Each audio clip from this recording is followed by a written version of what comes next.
నమస్తే సార్. నమస్తే అండి. Welcome to signature studios. నమస్తే. 11 సంవత్సరాల మోడీ గారి పరిపాలనలో ఫర్ ద ఫస్ట్ టైం మీడియాలో నేను చూసి తెలుగు మీడియా ఛానల్లో ఎకనామీ గురించి కానీ జీడిపి గురించి కానీ పర్ క్యాపిటల్ ఇన్కమ్ గురించి నిజంగానే ప్రపంచ దేశాలతో పోటీ పడుతున్న భారతదేశాన్ని చూస్తుంటే చాలా గర్వంగా ఉంది. ఎంపీగానే కాకుండా బీజేపీ పార్టీని కంగ్రాట్స్ చేస్తూ ఈ 11 సంవత్సరాల సుదీర్ఘ ప్రయాణం గురించి ఫస్ట్ మాట్లాడి దాని తర్వాత ఎకనామీ గురించి భారత్ సూపర్ పవర్ ఎలా ఎదుగుతుంది అనే విషయాల మీద చర్చిద్దాం. సో 11 సంవత్సరాల సుదీర్ఘమైన బీజేపీ ప్రయాణం గురించి చెప్పాలంటే ఏం చెప్తారు సార్? ఎలాంటి ఎమోషన్స్ ఉన్నాయి? సేవ, సుపరిపాలన, సుశాసన్, ఇవి తప్ప మాకు ఇంకొక ఆలోచన లేదు. సమాజంలో అణగారినటువంటి వర్గాల యొక్క అభ్యున్నతి లక్ష్యంగా డే 1 నుంచి 2014 నరేంద్ర మోడీ గారు మే నెలలో ప్రధానమంత్రిగా ప్రమాణ స్వీకారం చేసిన మరుక్షణం నుంచి భారత ఆర్థిక వ్యవస్థని ఒక గాడిలో పెట్టి, భారతదేశం అంటే ఒక సుప్త చేతనావస్థలో ఉన్న దేశం కాదు, భారతదేశం ఒక మిషన్ లాగా పనిచేయగలుగుతుంది, భారతీయుల యొక్క పనితత్వం, భారతీయుల యొక్క ఆలోచన విధానం ప్రపంచానికి మార్గదర్శనం చేసేటువంటి రీతి లోపల మనం ఎదగాలనేటువంటి ఒక లక్ష్యంతో అనేక సంవత్సరాలుగా పెండింగ్లో ఉన్నటువంటి అనేక పనులని నరేంద్ర మోడీ గారు ప్రధానమంత్రి అయిన 2014 మే తర్వాత ప్రారంభించారు. దాని ఫలితం ఈ 11 సంవత్సరాల పయనం తర్వాత అప్పుడే పుట్టినటువంటి ఒక మొగ్గ 11 సంవత్సరాలకి ఒక వృక్షంలా ఎదగగలిగింది అనేది నరేంద్ర మోడీ గారి పాలనలో కనబడుతుంది. ఉదాహరణకి ఆర్థిక వ్యవస్థ గురించి చాలామంది మాట్లాడుతూ ఉంటారు. ఎందుకంటే వారికంటే ముందు పనిచేసినటువంటి వారు, ఈ దేశానికి ప్రధానమంత్రిగా పనిచేసిన వారు, రిజర్వ్ బ్యాంక్ ఆఫ్ ఇండియా గవర్నర్గా చేసినారు, దేశానికి ఆర్థిక మంత్రిగా చేసినారు, ఎక్కడో పెద్ద పెద్ద కాలేజీలలో, ఆక్స్ఫర్డ్ లాంటి కాలేజీలలో చదువుకున్నటువంటి వారు, మేధావి ఆర్థికవేత్త అని పేరున్నటువంటి వారు నరేంద్ర మోడీ గారి కంటే ముందు 10 సంవత్సరాలు ఈ దేశాన్ని పాలించారు.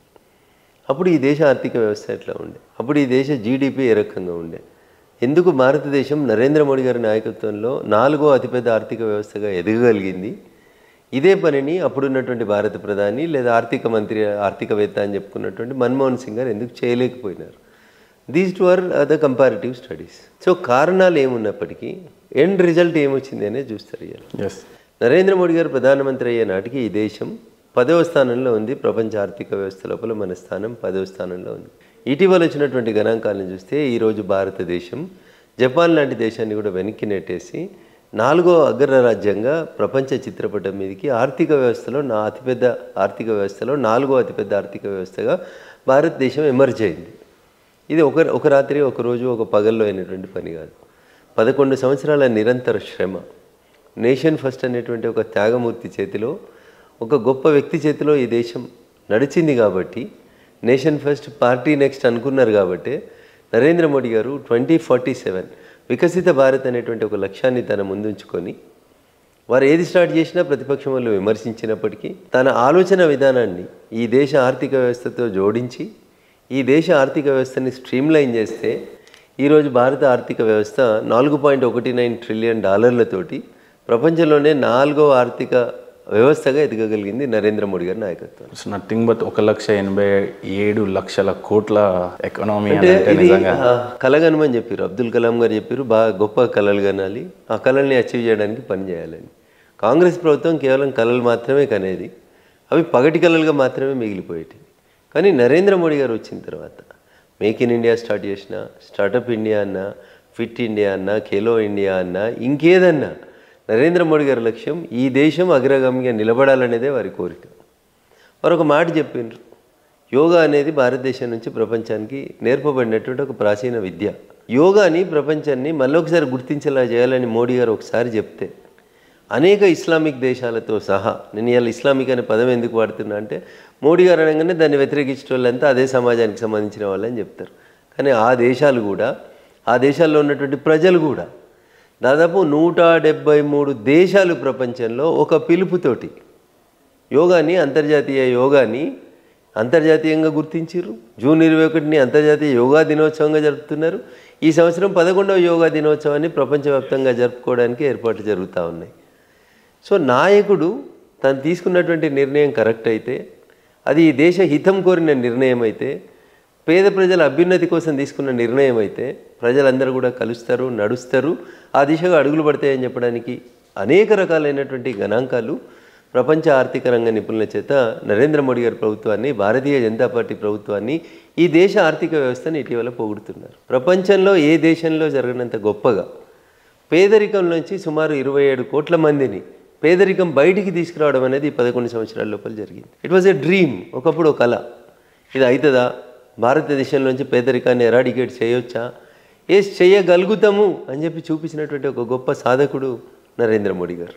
అందుకనే వారి నాయకత్వంలో వారంత గొప్పగా ఆక్స్ఫర్డ్లో, కేంబ్రిడ్జ్లో, ఇంకెక్కడ చదవకున్నా, వారంత గొప్పగా ఆంగ్లంలో ఉపన్యాసాలు ఇవ్వలేకపోయినా, రూట్ నుంచి మేక్ ఇన్ ఇండియా అనే కాడి నుంచి మొదలుకుంటే నాకు మొన్న వచ్చినటువంటి ఆపరేషన్ సింధూర్ సందర్భంగా పక్క దేశం మన దేశంలోకి చొరబాట్లు చేద్దామని అనేక రకాలైనటువంటి ప్రయత్నాలు చేస్తే, మన దేశంలో ఉన్న ప్రతిపక్షాలు ఏం మాట్లాడుతున్నాయి అనేది పక్కన పెడితే, మహేందర్ గారు పక్క దేశ ప్రధానమంత్రి అంగీకరించినటువంటి ఒక మాట అందరం చూసినాం, ప్రపంచం అంతా మీడియా ముందు చెప్పిండు. మేము 9వ తారీఖు రాత్రి దాడులు చేద్దామని మేమంతా ప్రిపేర్ అయి ఉంటే, ఆ రాత్రి భారతదేశం జరిపినటువంటి దాడులతోటి మా వెన్నెముక విరిగిపోయినట్టు అయిపోయింది అని చెప్పిండు. This is not the statement of BJP leaders of India, this is the statement of Pakistan prime minister. దెబ్బ తిన్నోడు ఒప్పుకుంటున్నాడు, అరే మేము కూలిపోయినాం, మా నడుములు ఇరిగిపోయినాయి, మా కాలు చేతులు పని చేయకుండా చేసిండ్రు, ఒకటే ఒక రాత్రి మా ఎయిర్ బేస్లన్నింటినీ ధ్వంసం చేయగలిగింది, దట్ ఈజ్ భారత్ అని పాకిస్తాన్ ప్రధానమంత్రి ఒప్పుకుంటున్నాడు.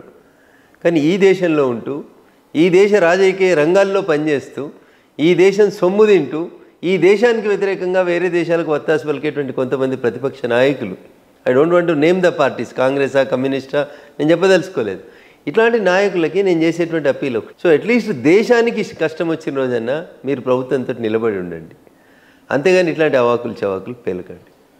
ఇన్కమ్ ట్యాక్స్ విషయానికి వస్తే కూడా చాలా సందర్భంలో భారతదేశంలో ఇన్కమ్ ట్యాక్స్ మా అంటే 50,000 పెంచుతారు, ఎక్కువ అంటే 1,00,000 పెంచుతారు అనే స్థితి నుంచి ఒకటేసారి గత 11 సంవత్సరాల నరేంద్ర మోడీ గారి పాలనని మీరు గమనిస్తే, పేద మధ్యతరగతి ప్రజలు ఎవరైతే ఇన్కమ్ ట్యాక్స్ స్లాబ్లోకి వచ్చి అవస్థలు పడుతున్నారో వాళ్ళందరినీ దృష్టిలో పెట్టుకొని 12 లక్షల వరకు ఇన్కమ్ ట్యాక్స్ ఎగ్జంప్షన్ ఇవ్వాలనే ఒక నిర్ణయం ఈ దేశ ఆర్థిక వ్యవస్థలో ఉన్నటువంటి ఏ నిపుణుడు కూడా ఆలోచించలేదు ఇంతవరకు. మేబీ నా భూతో నా భవిష్యత్తు లాగా అంత మళ్ళీ ఎప్పుడు కూడా భవిష్యత్తులో ఏ ప్రధాని కూడా ఇంత గొప్ప నిర్ణయం తీసుకోలేరు. ట్రూ. సో ఇట్లాంటి నిర్ణయాలు తీసుకుంటూ ముందుకు పోతూ ఉంటే బురద జల్లాలనుకునేటువంటి మిత్రులకి రాజకీయ పరంగా we welcome them, we know how to defend our party and how to attack on the other parties. మా ఉద్దేశం అది కాదు. 2004 నుంచి 2014 దాకా నాటి విశ్వవిఖ్యాత గొప్ప నాయకుడు, గొప్ప ఆర్థికవేత్త అని చెప్పుకున్నటువంటి మన్మోహన్ సింగ్ హయాంలో భారతదేశానికి ఉన్నటువంటి గౌరవం ఏముండే, 2014 నుంచి 2025 ఏం చదువుకోలే, పల్లెటూరుకి వెళ్ళి వచ్చిండు, ఈయనేం చేస్తాడు అన్న స్థితి నుంచి ఒకప్పుడు వీసా ఇవ్వడానికి ఇష్టపడిన దేశం ఇలా మనల్ని రమ్మని చెప్పి బతిలాడేటువంటి పరిస్థితికి ఈ దేశ ఆర్థిక వ్యవస్థను మార్చినటువంటి గొప్ప వ్యక్తి గౌరవనీయ నరేంద్ర మోడీ గారు. సో వినడానికి చాలామందికి ఇష్టం ఉండకపోవచ్చు, నచ్చకపోవచ్చు, but these are the facts. ఉత్తగానే 10వ స్థానంకి వెళ్ళి ఉత్తగానే 4వ స్థానానికి భారత ఆర్థిక వ్యవస్థ పెరగదు కదా. దాని వెనకాల ఉన్న కృషి, దాని వెనకాల ఉన్నటువంటి ఆలోచన, మన ఆపరేషన్ సింధూర్లో వాడినటువంటి బ్రహ్మోస్లు, తేజస్లు, రకరకాలైనటువంటి యుద్ధానికి సంబంధించినటువంటి పరికరాలన్నీ ఈ దేశంలో తయారైనాయని మనం గర్వంగా చెప్పుకోవాల్సినటువంటి పరిస్థితి. దాదాపు 1.27 లక్షల కోట్ల రక్షణ ఉత్పత్తుల్ని భారతదేశం గత సంవత్సరం ఉత్పత్తి చేసింది. 1.27 lakh crores ఉత్పత్తి చేయగలిగింది ఒక రక్షణ రంగం లోపల. అంతకుముందు ఎందుకంటే కాంగ్రెస్ వాళ్ళు ఉన్నప్పుడు 46,000 కోట్లు ఉత్పత్తి కాకపోతుంది. 46,000 కోట్లకి 1,27,000 కోట్లకు మధ్యలో ఉన్నటువంటి వ్యత్యాసం ఎంత? దాదాపు 174% పెరుగుదల కనిపించింది.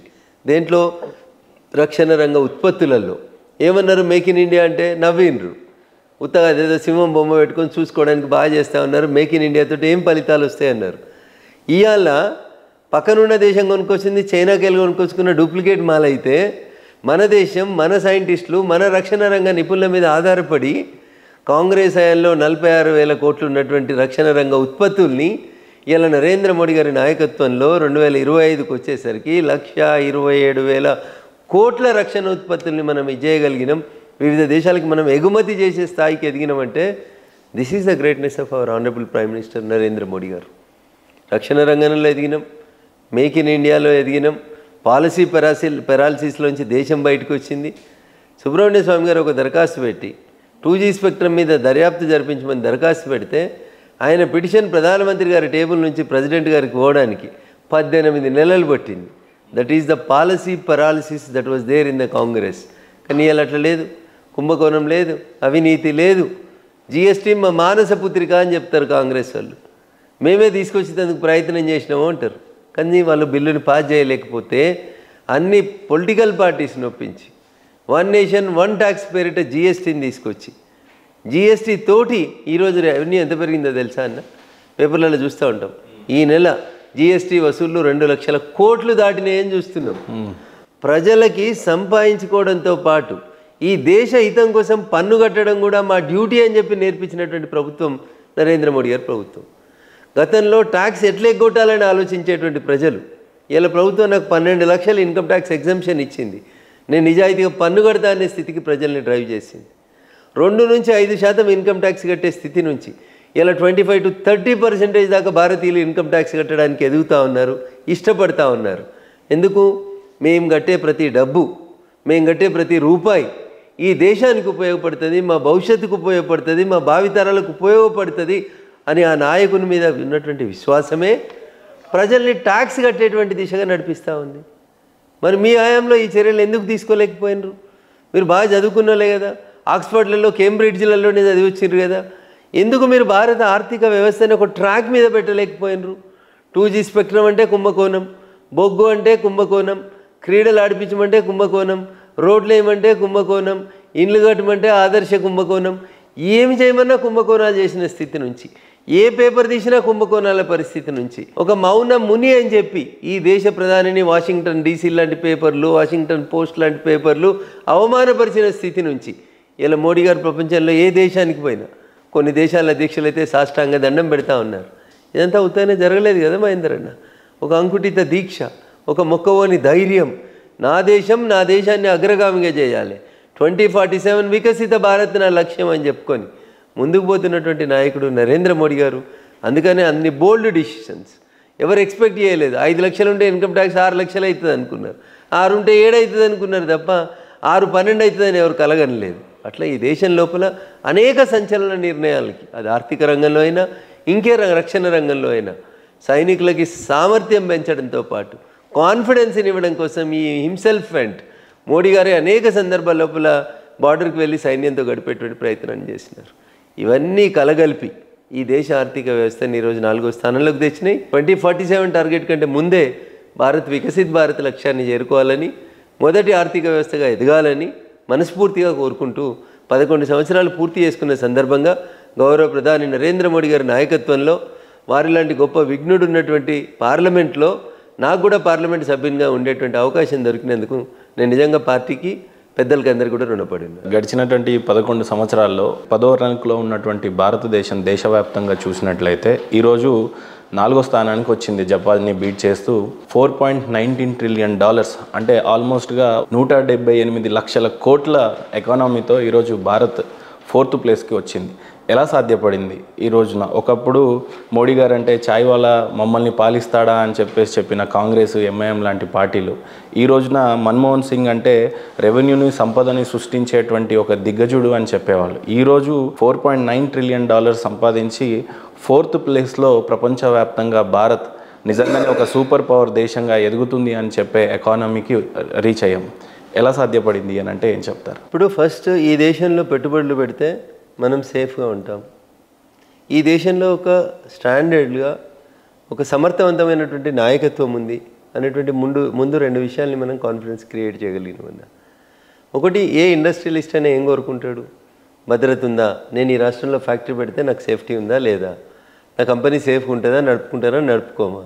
లేకపోతే రాత్రిపూట వచ్చి గుండాగర్దీ చేసి నా దగ్గర మామూలు వసూలు చేసుకొని తుపాకులు పట్టుకొని స్వైర విహారం చేస్తారా? ఎట్లా ఉంది ఈ దేశ పరిపాలన వ్యవస్థ? ఎట్లా ఉంది? 6 నెలలకు ఒకసారి ప్రభుత్వం కూలిపోయేటట్టుందా? లేదా ప్రధానమంత్రి క్యాబినెట్ నిర్ణయం తీసుకుంటే ఒక ఎంపీ పోయి దాన్ని ప్రెస్ కాన్ఫరెన్స్లలో చింపేస్తాడా ఆర్డినెన్స్ని? లేదా నిజంగా ఈ దేశంలో ఒక సమర్థవంతమైనటువంటి నాయకుడు, సమర్థమైనటువంటి పాలన ఉందా అనేది ప్రపంచం ఆలోచిస్తుంది. ఎప్పుడైనా ఇన్వెస్టర్ ఇన్వెస్ట్ చేయాలంటే 2 విషయాలను ఆలోచిస్తాడు. ఒకటి, ఆ దేశంలో ఉన్నటువంటి పాలకుడు ఒక గొప్ప ముందు చూపు కలిగినటువంటి నాయకుడు అయి ఉండాలని కోరుకుంటాడు. 2, తాను పెట్టినటువంటి పెట్టుబడులకి భద్రత ఉండాలని కోరుకుంటాడు. ఈ రెండింటినీ కల్పించడంలో భారతీయ జనతా పార్టీ ప్రభుత్వం గౌరవనీయులు నరేంద్ర మోడీ గారి నాయకత్వంలో చాలా స్పష్టంగా 2014 నుంచి ఆ దిశగా అడుగులేసింది.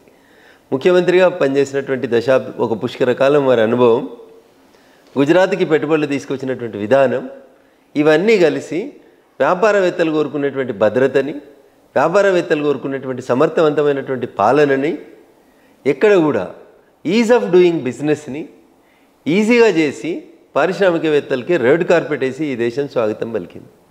ఫలితంగా భారతదేశం లోపల ఆదాయం పెరిగింది. ఆదాయం పెరుగుడు అంటే ప్రొడక్షన్ పెరిగింది, వస్తువులు అమ్ముకోవడం పెరిగింది, ట్యాక్స్ దాని మీద పడింది.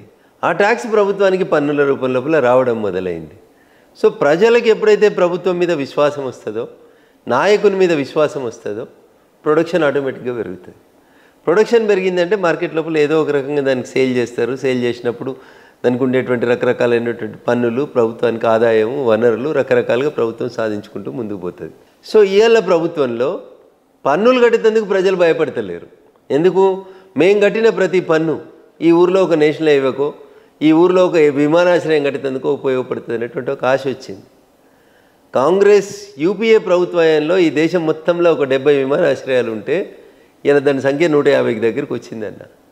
55 ఏళ్లలో 70 మీరు కడితే 11 ఏళ్లలో ఇంకొక 70 మేము కట్టగలుగుతున్నామంటే this is the way in which the government is working. ముందు చూపు, డైరెక్షన్స్, ఆలోచన విధానం, ఇట్లా ప్రభుత్వం అనేది నరేంద్ర మోడీ గారి నాయకత్వంలో ఒక విశ్వాసాన్ని ప్రజలలో కల్పించింది.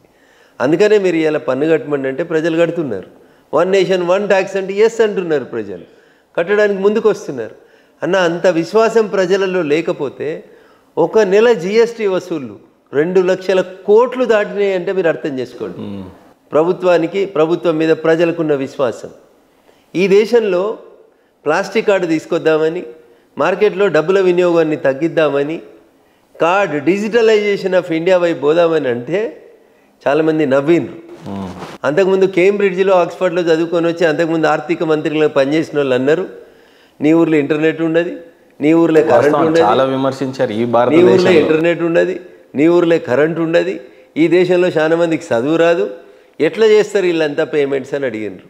You will be surprised Mahender గారు, ఈరోజు ప్రపంచంలో డిజిటల్ ఎకానమీలో ఎక్కువ ట్రాన్సాక్షన్స్ జరుగుతున్నటువంటి దేశం భారతదేశం.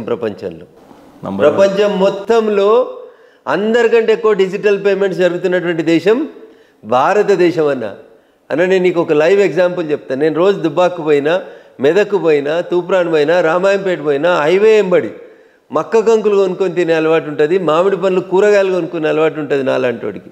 నువ్వు ఏ దుకాణం కాడుకో అన్నా ఆడ ముంగటి ఇట్లా యూపీఐది ఒకటి అది స్కానర్, క్యూఆర్ కోడ్ స్కానర్ పెట్టుకొని ఉంటుంది. అవ్వ ఓకేనా అన్న?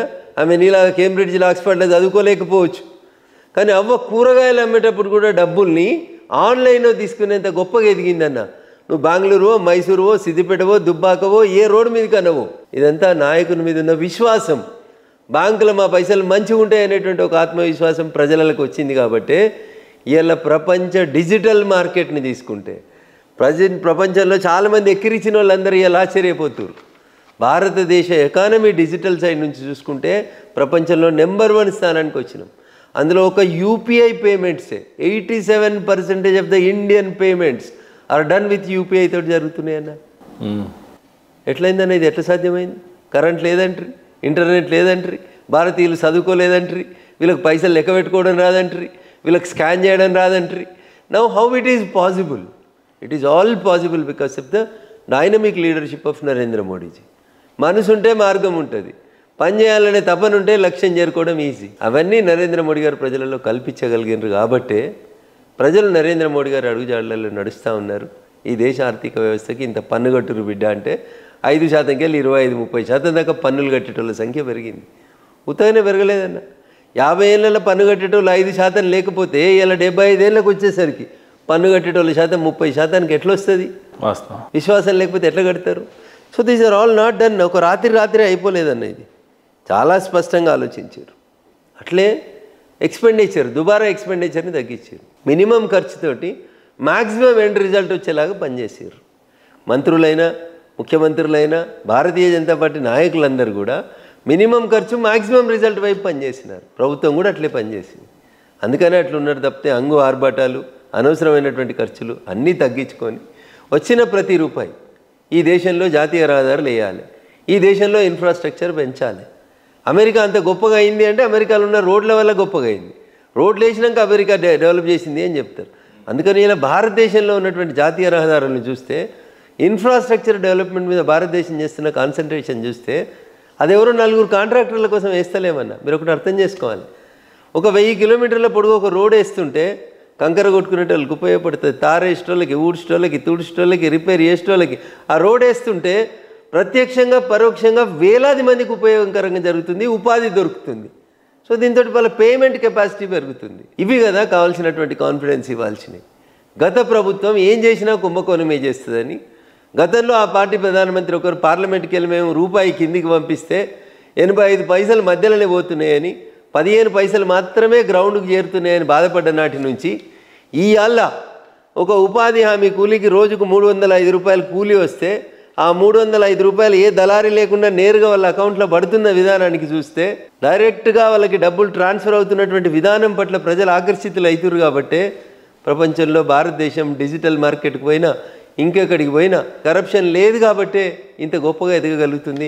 భారత ఆర్థిక వ్యవస్థ సుస్థిరంగా అడుగులు ముందుకేయడానికి ఇది కొంతవరకు మనం ప్రభుత్వ అధికారుల సిన్సియారిటీని మనం ఈ సందర్భంగా మెచ్చుకోవచ్చు. ఈజ్ ఆఫ్ డూయింగ్లో ఉన్న నరేంద్ర మోడీ గారు ప్రధానమంత్రి అయినప్పుడు భారతదేశం ర్యాంక్ 132 ర్యాంక్. ఈరోజు ఈజ్ ఆఫ్ డూయింగ్ లోపల ఇండియా యొక్క స్థానం 63వ స్థానానికి వచ్చింది. దాదాపు 70 స్థానాలు పెరిగిపోయిందన్న పైకి. This is all under the leadership of Narendra Modiji. ఉత్తగానే రాలేదు, ఒక రాత్రి కలగంట కాలే. ఒక మనిషి మిషన్ లాగా పనిచేస్తే అయింది. తనను తన శరీరాన్ని దేశానికి అంకితం చేసి పనిచేస్తే ఆయన సాధించినటువంటి గొప్ప ఫలితాలు. 11 ఏళ్లలో పుట్టిన బిడ్డ పెరిగింది, ఎదిగింది, పరిగెత్తుతుంది. అట్లా ఈరోజు ఈ దేశ ఆర్థిక వ్యవస్థని పరిగెత్తే స్థాయికి తీసుకొచ్చినారు నరేంద్ర మోడీ గారి నాయకత్వం తప్ప ఇంకొకటి కాదు. గతంలో చూసినట్లయితే భారతదేశము ప్రపంచవ్యాప్తంగా జీడిపిలో చూస్తే 10వ స్థానంలో ఉండే 2014లో చూసినట్లయితే, ఈ రోజున భారతదేశం ఖచ్చితమైన పురోగతిని సాధిస్తుందన్న కాన్ఫిడెంట్తో ఈరోజు 4th ర్యాంక్ ప్రపంచవ్యాప్తంగా కనపడతా ఉంది. నిజంగానే భారత్ సూపర్ పవర్ కావాలి అని అంటే, ప్రపంచవ్యాప్తంగా విశ్వగురు కావాలి, వికసిత భారత్ ఏదైతే మీ బీజేపీ కలలు కంటూ ఉందో, 4th ర్యాంక్ నుంచి 1st ర్యాంక్ రావడానికి మినిమం ఎన్ని సంవత్సరాలు పట్టవచ్చు ఒకటి. ఇంకోవైపు నిజంగా సూపర్ పవర్ కావాలి అని అంటే ప్రస్తుతం మన జీడిపి 6.9 నుంచి 8 మధ్యలో నడుస్తూ ఉంది. మనకి కావాలి అని అంటే 21 నుంచి 25% జీడిపిని పెంచాలి అని అంటే, పర్ క్యాపిటా ఇన్కమ్ పెంచాలి అంటే ఈరోజు భారతదేశంలో చూసినట్లయితే 2 లక్షలు పర్ క్యాపిటా ఇన్కమ్ భారతదేశంలో ఉన్న ఒక సగటు పర్సన్ యొక్క ఇన్కమ్ అది. కానీ నిజంగా సూపర్ పవర్ ఇప్పుడు ప్రస్తుతానికి చూస్తున్నటువంటి అమెరికా యొక్క పర్ క్యాపిటా ఇన్కమ్ చూసినట్లయితే 69 లక్షలు. సో ఎలా ఈ లక్ష్యాన్ని ఛేదిస్తారు? 6.9 నుంచి 8% జీడిపి ఉన్నటువంటి మనం 25%కి ఎలా రీచ్ అవుతాం? ఇంకోటి, పర్ క్యాపిటా ఇన్కమ్ ఈరోజు భారతదేశంలో చూసినట్లయితే 2 లక్షలు, కానీ అమెరికాలో చూసినట్లయితే ఏకంగా 79 లక్షలంట. So how it could be possible? Napoleon ఒక మాట చెప్తాడు, impossible is a word found in the dictionary for fools only. భారతీయులు తెలివికళ్ళు, తెలివిగా వ్యాపారం చేయగలుగుతారు, తెలివిగా ఎదగగలుగుతారు, తెలివిగా ఒక గోల్ని ఫిక్స్ చేసుకోగలుగుతారు. భారతదేశం 2047కి వికసిత భారత్ కావాలి, మొదటి స్థానానికి రావాలని చెప్పి ఒక లక్ష్యం నిర్ణయించుకుంది. నెపోలియన్ మాటలలో భారతీయుల మీద విశ్వాసం ఎక్కువ, భారతీయుల పని విధానం మీద విశ్వాసం ఎక్కువ, భారతీయులు పొదుపు చేసేటువంటి పద్ధతి మీద వాళ్ళకి ఉండేటువంటి అవగాహన వాళ్ళకి ఉంటుంది. ఈరోజు మనం 6.9 నుంచి 8 మధ్యలోనే వ్యారీ అవుతున్నాం కావచ్చు. ఈరోజు మన దేశంలో కొన్ని రాష్ట్రాల లోపల జీడిపి పర్ క్యాపిటల్ ఇన్కమ్ 2 లక్షలు ఉండొచ్చు, తెలంగాణ లాంటి చోట్ల 3.5 లక్షలు ఉండొచ్చు, రకరకాలుగా వేరీ అవుతుండొచ్చు. భారతదేశం ఒక లక్ష్యాన్ని నిర్దేశించుకుంది, 2047 నా ముందున్నటువంటి గోల్. ఆ గోల్ కల్లా నేను ఆదాయం పెంచుకోవాలి. నేను ఇందాకే చెప్పాను, అవసరాలకు అనుగుణంగా మన మౌలిక వసతుల్ని కల్పిస్తూ వస్తూ ఉన్నాం. భారత డైనమిక్స్ మారుతూ ఉన్నాయి. భారతదేశం అభివృద్ధి చెందుతున్న దేశం అని చెప్పి చిన్నప్పుడు మేము చదువుకుంటే, ఇలా అభివృద్ధి చెందిన దేశంగా మార్పు వస్తూ ఉంది. ఈ మార్పు చాలు ఒక లక్ష్యం వైపు అడుగులు వేసుకోవడానికి. మీకు నెంబర్స్ ఏముందన్న 6.9, 8.7, 3.9, 20, 21 ఇట్లా రకరకాల నెంబర్స్ మారుతాయి. బట్ అమెరికాలో ఉన్నటువంటి నాయకత్వం ఎట్లుంది, భారతదేశంలో ఉన్నటువంటి నాయకత్వం ఎట్లా ఉంది? అమెరికన్ అధ్యక్షుడు తీసుకుంటున్నటువంటి నిర్ణయాలకి అమెరికాలో రోడ్ల మీదకి వచ్చి ప్రజలు తగలబెట్టుకుంటున్నారు. ఆ పరిస్థితులలోంచి భారతదేశ పరిస్థితి ఎట్లుంది అనేది ఒకసారి ఆలోచించుకోండి. అందుకని మళ్ళీ చెప్తా ఉన్నా, మేకల నాయకత్వం లోపల పులులు కూడా మేకలు అవుతాయి, పులి నాయకత్వంలో మేకలు కూడా పులులాగా విజృంభిస్తాయి. నరేంద్ర మోడీ గారి నాయకత్వంలో ఈ దేశంలో కాంట్రాక్టర్లు బతికిస్తున్నారనే మాటల్ని పక్కన పెట్టి ఒక రోడ్ వేసి ఒక ఇన్ఫ్రాస్ట్రక్చర్ వేస్తే, నేను ఒక మాట చెప్తాను, మీ కాంగ్రెస్ వాళ్ళ హయాంలో పర్ డే 7 కిలోమీటర్స్ జాతీయ రహదారులు వేసే స్థాయి నుంచి ఇలా 32 కిలోమీటర్లు జాతీయ రహదారులు వేసే స్థాయికి తీసుకొచ్చిండ్రు. ఎంత పెరిగింది? ఎవరికి పెరుగుతుంది ఆదాయం? ఉత్తగానే 27 కోట్ల మంది భారతీయులు పేదరికం నుంచి బయటకు వచ్చిర్రా అన్న? ఇదేమైనా బీజేపీ వాళ్ళు చెప్పిన కథన కాదు కదా. ప్రపంచ బ్యాంకు, IMF లాంటి సంస్థలు చెప్తున్నటువంటి లెక్కల ప్రకారం 27 కోట్ల మంది భారతీయులు పేదరికం నుంచి బయటకు వచ్చారు. ఒకసారి ఒక మెట్టెక్కిన తర్వాత ఇంకా వాళ్ళ ఆలోచన విధానంలో, వాళ్ళ ఆర్థిక పొదుపు విషయంలో కానీ, సంపాదన విషయంలో కానీ వాళ్ళ ఆలోచన విధానం మారుతుంది. నేను ఇందాక చెప్పిన 46 లక్షల రక్షణ రంగ ఉత్పత్తుల దగ్గర నుంచి 1 లక్ష పైచీలకు 1.27 lakh crores వరకు ప్రొడక్షన్ పెరిగింది. ఎట్లా పెరిగింది? 10 ఏళ్లలో పెరుగుతుంది. అట్లే 20 ఏళ్లలో ఎట్లయితుంది సూపర్ పవర్గా భారత్? ప్రతి సంవత్సరం 2 అంకెల GDP పెరుగుకుంటూ పోయినా భారతదేశం అక్కడికే రీచ్ అవుతుంది. So impossible is a word found in the dictionary for fools only. మీరు భారతీయుల్ని తక్కువ అంచనా వేయకండి. భారతీయులు ఒక గోల్ పెట్టుకున్నారంటే ఇది 146 కోట్ల మంది భారతీయుల కళ, నా దేశం విశ్వగురువు కావాలనేది. అరే ఔరేక్ దక్కా పక్కా అంటే తెలంగాణ పక్కా అంటే ఔరేక్ దక్కా కొట్టి తెలంగాణ తెచ్చుకున్నాం ఈ దేశం లోపల. అట్లే ఈ దేశం 1వ స్థానానికి పోవాలంటే పోతుంది, బరాబర్ తీసుకుపోతారు. నరేంద్ర మోడీ గారి నాయకత్వంలో అక్కడికి ఎదుగుతామనే విశ్వాసం ప్రజలకు ఉంది, మాకుంది. So how you will generate your income?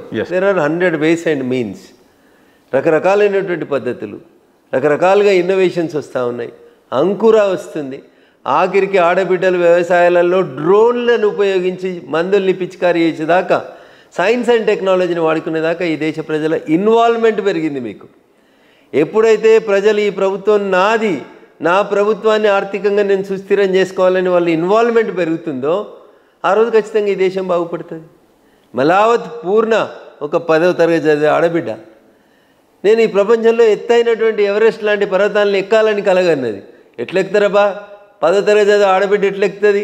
వాళ్ళు అంబడి తాండాలకి వెళ్ళి వచ్చిన గిరిజన బిడ్డ ఎవరెస్ట్ ఎట్లెక్కుతుంది అని అనుకుంటే ఎక్కేది కాదు. But her goal was something different. ఆమె ఒక లక్ష్యాన్ని నిర్దేశించుకుంది. అయిందా కాలేదా? ఎక్కిందా ఎక్కలేదా? So this is the spirit of Indians. ఒక్క మలావత్ పూర్ణనే కాదు, ఇంకో నిఖిత్ జరీన్ తీసుకోండి, PV సింధు తీసుకోండి, సైనా నెహ్వాల్ తీసుకోండి, ఆఖరికి చెస్లో మన ఒక అబ్బాయి 14 ఏళ్ళకే ప్రపంచాన్ని గడగడలాడిచ్చిండని చదివినాం. వీళ్ళంతా మేధావులన్నా. ఇండియాకు కావాల్సింది ఒక మంచి నాయకత్వం, ఒక మంచి లక్ష్యం. ఆ లక్ష్యాన్ని నరేంద్ర మోడీ గారు ఇస్తున్నారు కాబట్టి 100% 2047 వికసిత భారత్ అనుకుంటే ఇంకో 5 ఏళ్ల ముందే ఆ లక్ష్యానికి చేరుకుంటాం. పర్ క్యాపిటల్ ఇన్కమ్ తీసుకున్నా, GDP తీసుకున్నా ప్రపంచంలో ఉన్న ఏ దేశానికి కూడా భారతీయులు తీసిపోరు. మన పనితనమే మనల్ని ప్రపంచంలో నిలబెడుతుంది. వి వర్క్ 24/7. సార్, గతంలో చూసినట్లయితే మొన్న ప్రవేశపెట్టిన బడ్జెట్ 34 లక్షల కోట్ల బడ్జెట్. అందులో ప్రధానంగా చూసినట్లయితే మిడిల్ క్లాస్కి సంబంధించిన బడ్జెట్ అని చాలా అప్రిషియేట్ చేశారు. ఈ బడ్జెట్ నా భూతో నా భవిష్యత్ అని చాలా మంది ఇంటెలెక్చువల్స్ కొనియాడారు. వాస్తవంగా ఈ బడ్జెట్ చూసినట్లయితే 34 లక్షల కోట్ల బడ్జెట్లో రేపు భారత్ వికసిత్ భారత్ అవ్వడానికి, 2047లో విశ్వగురు భారత్ అవ్వడానికి ఈ బడ్జెట్ ఏ రకంగా ఉపయోగపడుతుంది అని అంటే ఏమంటారు? ఒకటి. రెండోది, ఆర్థిక మంత్రి నిర్మలా సీతారామన్ గారు ఈ బడ్జెట్ని ఒప్పియడానికి ప్రధానమంత్రి గారితో ఎంత సమయం బట్టి ఉండొచ్చు, లేదా ఈ మినిస్ట్రీ పడిన కష్టం ఏ రకంగా ఉండొచ్చు, దాని గురించి చెప్పాలి అని అంటే ఏం చెప్తారు? అని ఒక విషయం అర్థం చేసుకోవాలి మీరు. మిగతా క్యాబినెట్లకి భారత ప్రభుత్వం నరేంద్ర మోడీ గారి క్యాబినెట్కి మధ్యలో ఉన్నటువంటి వ్యత్యాసం, it is a collective decision. For that matter ఏ నిర్ణయం అయినా, ఏ క్యాబినెట్ నిర్ణయం తీసుకున్నా, ముఖ్యమంత్రి గారు తీసుకున్నా, ప్రధానమంత్రి గారు తీసుకున్నా, the meaning of cabinet is collective decision. ఒక మంత్రికి ఒక శాఖ ఉంటే ఆ శాఖ ఆయన్నే తీసుకున్నాడు, ఈ నిర్ణయం ఆయనదని చెప్పి తప్పించుకోవడానికి వీలుండదు మహేందర్ అన్న. కానీ దురదృష్టం కొన్ని రాష్ట్రాలలో ముఖ్యమంత్రులు అట్లంతా ఒంటెత్తు పోకట్లకు పోతారేమో, మంత్రులని డమ్మీ చేస్తారేమో మాకు తెలియదు. కానీ భారత ప్రభుత్వం నరేంద్ర మోడీ గారి నాయకత్వంలో ప్రతి డిసిషన్ కలెక్టివ్ డిసిషన్. ఈ దేశంలో ప్రజలకి ఏదైతే మేలు చేస్తుందని అనుకుంటారో దాన్ని క్యాబినెట్ కలెక్టివ్గా తీసుకుంటుంది. అందరూ కలిసి తీసుకుంటారు, నిజాయితీగా తీసుకుంటారు. కాబట్టి నిర్మలా సీతారామన్ గారి బడ్జెట్ని ప్రవేశపెట్టేందుకు మోడీ గారిని ఒప్పించేందుకు ఎంత సమయం పట్టిందనే ప్రశ్న ఉత్పన్నం కాదు. మోడీ గారు, నిర్మలా సీతారామన్ గారు, ఇతర టోటల్ క్యాబినెట్ అంతా కూర్చొని చర్చించుకున్న తర్వాతనే ఈ దేశంలో ఉన్నటువంటి పేద ప్రజల హితం కోసమే, మధ్యతరగతి ప్రజలకి ట్యాక్స్ ఎగ్జంప్షన్ లోపల లాభం జరగాలనేటువంటి ఒక మంచి ఉద్దేశంతో 12 లక్షల వరకు ఇన్కమ్ ట్యాక్స్ ల్యాబ్ని పెంచడం జరిగింది. ఎవరు కలగనలేదు అది. ఈ బడ్జెట్లో చూసినట్లయితే వికసిత్ భారత్ అనేది ఒక పక్క మీ గోల్ క్లియర్గా కనపడతా ఉంది. కానీ ఇక్కడ 12 లక్షలు బిలో ఉన్న వాళ్ళు ట్యాక్స్ పే చేయడానికి అవసరం లేదన్నట్టు మిడిల్ క్లాస్ గురించి ఆలోచించిన విధానం బాగుంది. కానీ దీనివల్ల కొద్దిగా కేంద్ర ప్రభుత్వం ఇన్కమ్ అనేది తగ్గుతుంది అనేది నిపుణుల యొక్క ఆలోచన. కానీ ఏ రకంగా అంటే పేదల గురించి ఆలోచించడం బాగానే ఉంది, కానీ వికసిత్ భారత్ వైపుకి వెళ్ళడానికి ఈ బడ్జెట్ నిజంగా సహాయపడుతుంది అంటారా? 100% సహాయపడుతుంది. ఇంతకాలం ట్యాక్స్ ఎట్లెక్కకూడదామా అని ఆలోచించిన వాళ్ళు చాలా మంది ఇప్పుడు ట్యాక్స్ బ్రాకెట్లోకి పోయి నిజాయితీగా పన్ను కడదాం అనేటువంటి ఆలోచన వస్తుంది. ఎందుకు?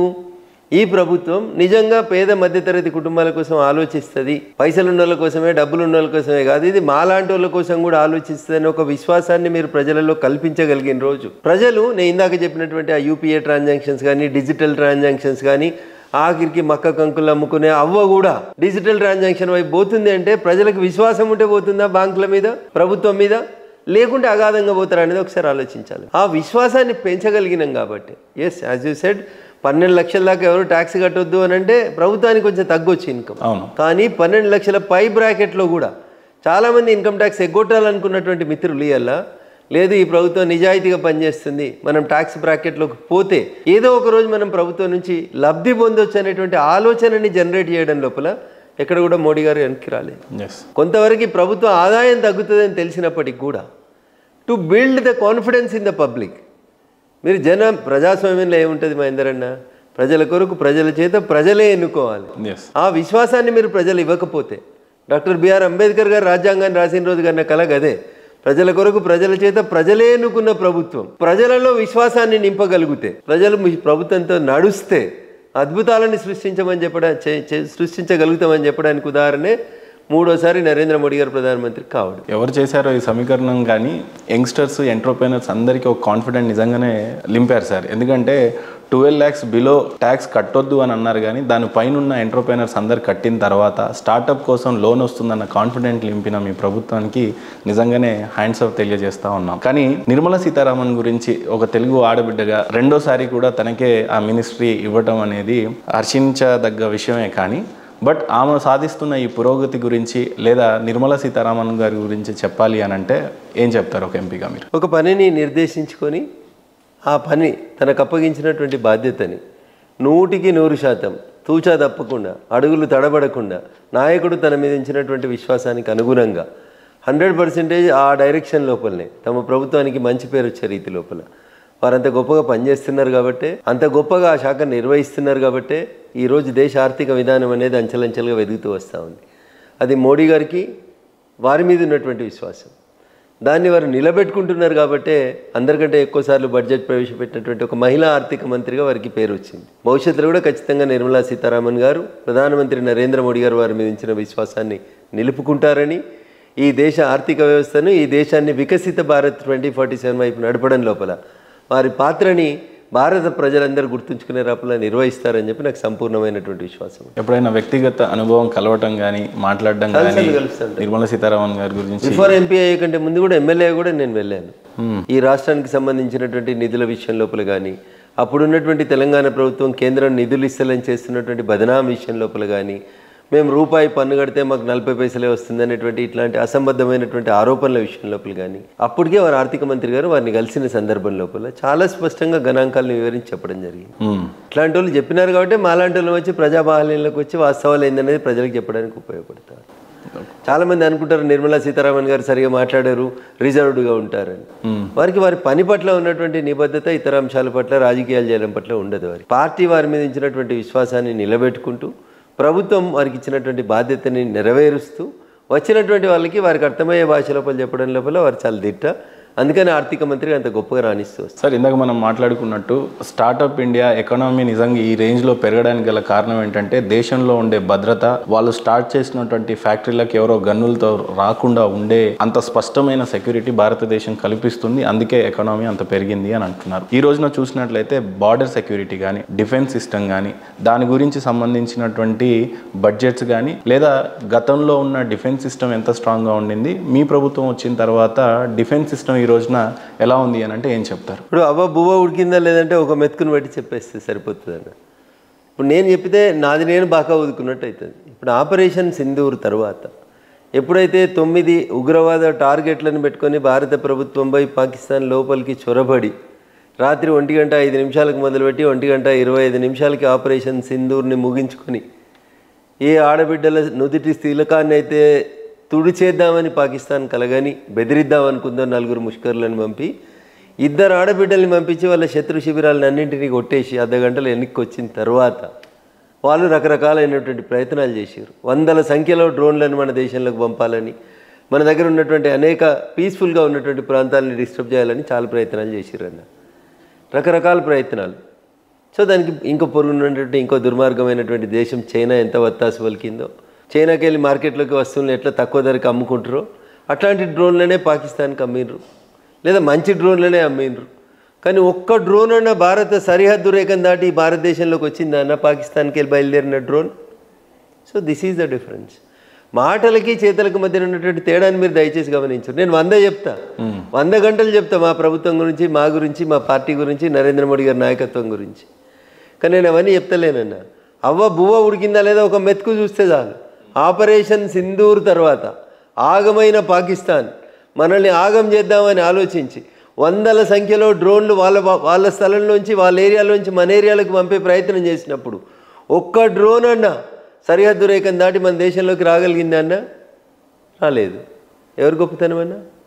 That is border security force, Indian సైన్యం, భారత ఆర్మీ, అన్ని రకాలైనటువంటి భారత ప్రభుత్వ అండదండలతో ఎదిగినటువంటి ఈ దేశ సైనికులు భారత దగ్గర చూపించినటువంటి సైన్స్, టెక్నాలజీ, ప్రతిభ, పాఠవం, ధైర్యం, మనిషి మిషన్ రెండు కలిసి చేసినటువంటి ఒక గొప్ప యుద్ధం అన్నది.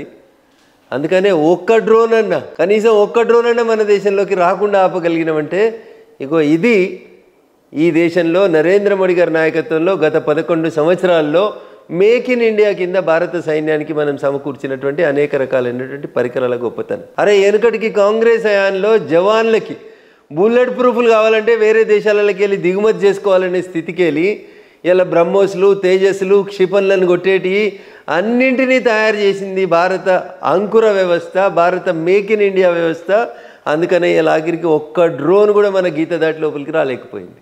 మాటలు చాలా ఉంటాయి, చేతలలో కనబడ్డది కదా. ఇప్పుడు రఫేల్ లాంటి యుద్ధ విమానాలని కొనుగోలు చేయాలని అనుకున్నప్పుడు ఈ దేశంలో చాలామంది మిత్రులు విమర్శించారు, రఫేల్ని విమర్శించారు, S-400 కొంటామంటే విమర్శించారు, లేదా make in India, made in India కింద రక్షణ రంగంలో ఉత్పత్తులు తయారు చేస్తుంటే విమర్శించారు. భారత రక్షణ రంగానికి భారత ప్రభుత్వం చేసినటువంటి కేటాయింపులు సుమారు 70,000 కోట్లు చేస్తే దాన్ని విమర్శించారు. ఇలా ఫలితం ఏం కనబడింది? నేను ఇందాకే చెప్పినట్టు ఒక్క డ్రోన్ కూడా మన దేశంలోకి రాలేకపోయింది అంటే మనం ఎంత గొప్పగా మన పరికరాల్ని మనం అభివృద్ధి చేసుకున్నాం, స్వయంగా మనం తయారు చేసుకున్నాం, ఇతర దేశాల నుంచి వచ్చినటువంటి S-400 లాంటివంటి భాగస్వామ్యంతో చేసుకున్నాం. ఇవన్నీ కూడా ఎందుకైనాయి? ఎవరు ఊహించారు ఇట్లా వస్తుంది రేపు యుద్ధమని? ఈ దేశ ప్రధాని ముందు చూపు వల్లనే ఈ దేశం యొక్క రక్షణ రంగం S-400ని తెచ్చుకున్నా, బ్రహ్మోస్ని తెచ్చుకున్నా, తేజస్ని తెచ్చుకున్నా, ఆకాశం తెచ్చుకున్నా, ఇంకొక యుద్ధ విమానాన్ని తయారు చేసుకున్నా, డ్రోన్లని మార్కెట్లో వేరే రకానికి ఉపయోగించే కాడి నుంచి తీసుకొచ్చి కూరగాయలకు మందు జిల్లేదాకా, ఆడబిడ్డలకు అందించేదాకా ఈ దేశ అంకురాలు, స్టార్టప్లు ఎవరైతే ఎకసక్కలాడే ఇండియాలో ఏం తయారైతే అన్నారో వాళ్ళకి ఇలా డ్రోన్ మెడిసిన్స్ వచ్చినాయన్న. వికారాబాద్ లాంటి ప్రాంతంలో జ్యోతిరాదిత్య సింధియా గారు అనేటువంటి కేంద్ర మంత్రి గారు వచ్చి ఔషధాలను ఒక ప్లేస్ నుంచి ఇంకో ప్లేస్కి డ్రోన్ల ద్వారా పంపిస్తారు. ఇప్పటికీ ఈ దేశంలో చూస్తాం మనం, ఒక ఆడబిడ్డ డెలివరీకి ఉంటే రోడ్డు లేదని, అంబులెన్స్ లేదని, కట్టెకు 4 బట్టలు కట్టి ఎత్తుకొని వచ్చేటువంటి స్థితి నుంచి అట్లాంటి ప్రాంతాలకి మెడిసిన్ పంపడానికి డ్రోన్ వ్యవస్థను ఉపయోగించేదాకా ఈ దేశం యొక్క అంకురాలు అంటే డ్రోన్ వెళ్ళి మెడిసిన్స్ ఇచ్చేస్తుంది. మీరు వికారాబాద్లో పోయిన ప్రభుత్వంలో నరేంద్ర మోడీ గారు 2వ ప్రధానమంత్రిగా ఉన్నప్పుడు, నేను దుబ్బాక ఎమ్మెల్యేగా ఉన్నప్పుడు, టీఆర్ఎస్ ప్రభుత్వం ఈ రాష్ట్రంలో అధికారంలో ఉన్నప్పుడు అధికారికంగా ఈ దేశంలో వికారాబాద్ ప్రాంతంలో జ్యోతిరాదిత్య సింధియా అనేటువంటి అప్పటి సివిల్ ఏవియేషన్ మినిస్టర్ వచ్చి ప్రారంభించిపోయిన స్కీమ్. అట్లా సైన్యం స్వయం సమృద్ధి పొందడానికి కావలసినటువంటి బడ్జెట్ ఇచ్చినాం, కాన్ఫిడెన్స్ ఇచ్చినాం, అంకురాలను ఎంకరేజ్ చేసినాం. ఇతర దేశాలలో మనకంటే మెరుగ్గా ఉన్నటువంటి పరికరాలను కూడా తీసుకొచ్చుకోవడానికి, ఆయుధాలను కొనుక్కోవడానికి కూడా మనం ఎక్కడ S-400 అప్పుడు కానీ, రఫేల్ అప్పుడైతే ఇంకా మాట్లాడుతూనే ఉంటారు. రఫేల్ కుంభకోణం అని మాట్లాడేటువంటి మూర్ఖులు ఉన్నారు ఈ దేశంలో. అయినా మేము ఎక్కడ భయపెట్టకుండా పనిచేసుకుంటూ వచ్చినాం.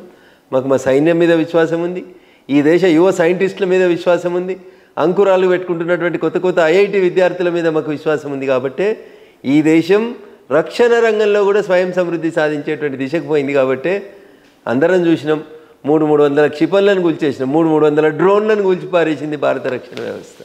ఇది నరేంద్ర మోడీ గారి నాయకత్వ పట్టి. ఒక పక్క ఆపరేషన్ సింధూర్ ఇంత పురోగతి సాధించినప్పుడు తెలంగాణలో ఉన్నటువంటి ముఖ్యమంత్రి సీఎం రేవంత్ రెడ్డి గారు నిజంగానే ఆపరేషన్ సింధూర్లో జరిగినటువంటి ఈ యుద్ధంలో అక్కడ పాకిస్తాన్లో 9 స్థావరాలను మన భారత సైన్యం కూల్చేసింది అని చెప్పినా కూడా వాస్తవంగా కూల్చిందా లేదా దానికి ఉన్న ఆధారాలు కావాలి అని అన్నారు. తర్వాత రఫేల్స్ ఇండియా మీదకి వచ్చి లేదా డ్రోన్లు ఇండియా మీదకి వచ్చి దాడులు చేస్తున్నప్పుడు సీఎం రేవంత్ రెడ్డి గారు వాస్తవంగా ఎన్ని విమానాలను కూల్చాము, మనం ఎన్ని డ్రోన్లను కూల్చాము, అసలు వాస్తవాలు ఏంటి అని చెప్పేసి ఒక పక్క అడగడం జరిగింది, క్వశ్చన్ చేయడం జరిగింది. సో ఆపరేషన్ సింధూర్ సక్సెస్ దిశగా అందరు మాట్లాడుతుంటే ఈరోజు సీఎం రేవంత్ రెడ్డి గారు అలా మాట్లాడడం వెనకాల ఉన్న విషయాలపైన మీరు ఎలా స్పందిస్తారు? ఇప్పుడు రేవంత్ రెడ్డి గారు ఏ సందర్భంలో మాట్లాడిండో ఎందుకు మాట్లాడిండో నాకు తెలియదు, కానీ రేవంత్ రెడ్డి గారు రాజకీయాలకు రాకముందు నుంచి ఈ దేశ పార్లమెంట్లో సభ్యుడిగా ఉన్నటువంటి శశి థరూర్ గారిని పోయి అడుగుమని ఉంటారు.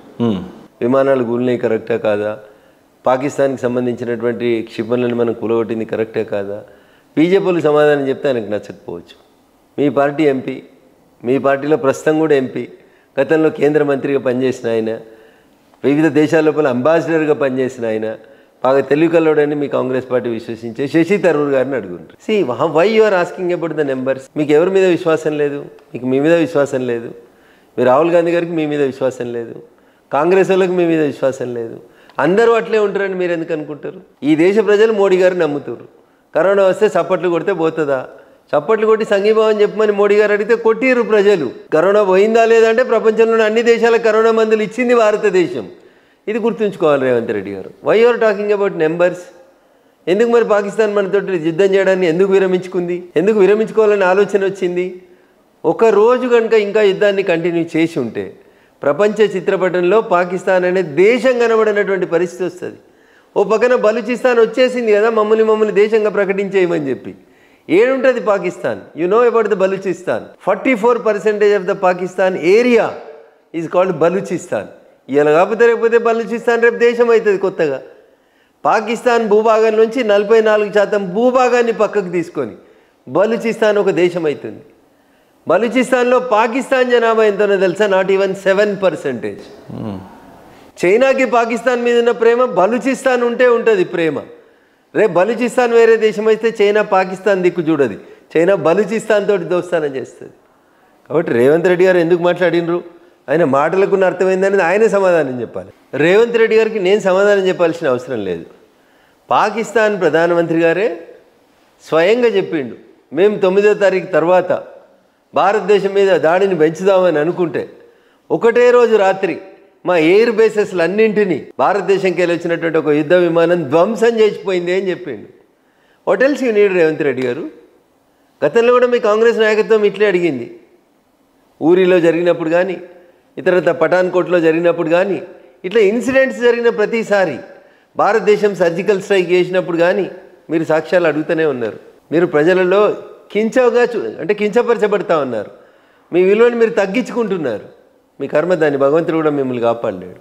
ఈ దేశ సైనికుల శక్తి పాట వాళ్ళని మీరు తక్కువ అంచనా వేస్తున్నారు. వాళ్ళంతా గొప్పగా ఉన్నారు కాబట్టి మీరు ఇంత ప్రశాంతంగా నిద్రపోతున్నారు అనేది గుర్తుపెట్టుకోవాలి. కాబట్టి the comments off Revanth Reddy గారిని మనం పెద్ద పట్టించుకోవాల్సిన అవసరం లేదు. సార్, ఆపరేషన్ సింధూర్ మొత్తంలో కూడా ఒక ఇంట్రెస్టింగ్ ఫ్యాక్ట్ ఏంటంటే చాలా మంది మేల్ పైలట్స్ ఉన్నా కూడా ఈ యుద్ధ విమానాలను నడపడానికి సిద్ధంగా ఉన్న ఆడబిడ్డలు ఇద్దరినే ఎందుకు బీజేపీ ప్రధానంగా చూస్ చేసుకుంది అని అంటే ఏమంటారు? అది వాంటెడ్లీ తీసుకున్నారా? అంటే దాడికి ప్రతిదాడిగా ప్రతీకారంలో ఏ రకంగా దాన్ని తీసుకోవచ్చు ఈ ఇంట్రెస్టింగ్ థింగ్ని? ఇప్పుడు మీరు అమాయకులైనటువంటి మా ఆడబిడ్డల్ని కశ్మీర్ ఆదాయం పెంచుతామని, కశ్మీర్ని ప్రపంచానికి ఒక గొప్ప టూరిస్ట్ ప్రాంతంగా చూపిద్దామని మా ఆడబిడ్డలు కుటుంబాలతో సహా మీ దగ్గరికి వచ్చారు. మూర్ఖులు మీరు. మీ కన్నును మీరే వేలితోటి పొడుచుకున్నారు. నలుగురిని దొంగ దెబ్బ కొట్టడానికి 4 తుపాకులు ఇచ్చి పంపించి మా దేశ ఆడబిడ్డల యొక్క ఆత్మగౌరవాన్ని అవమానపరుచుదామని చూసిండ్రు. వీళ్ళు అబలలు అని చెప్పి వాళ్ళని గేలి చేసిపోయినరు. వాళ్ళు అబలలు కాదు. నీ ముందుకు వచ్చి ధైర్యంగా నిలబడి దమ్ముంటే నన్ను కూడా కాల్చమని అడిగారు వాళ్ళు. అంత ధైర్యం ఉన్నటువంటి ఆడబిడ్డల్ని గేలి చేసి 4 దొంగతనంగా లోపలికి వచ్చి దొంగల్లాగా పారిపోయినటువంటి వెధవలకి, అరే వెధవల్లారా, మా ఆడబిడ్డలు అబలలే కాదు సబలలు కూడా. మా ఆడబిడ్డలు రాని రుద్రమలకి వారసులు, సమ్మక్క సారలమ్మలకి వారసులు.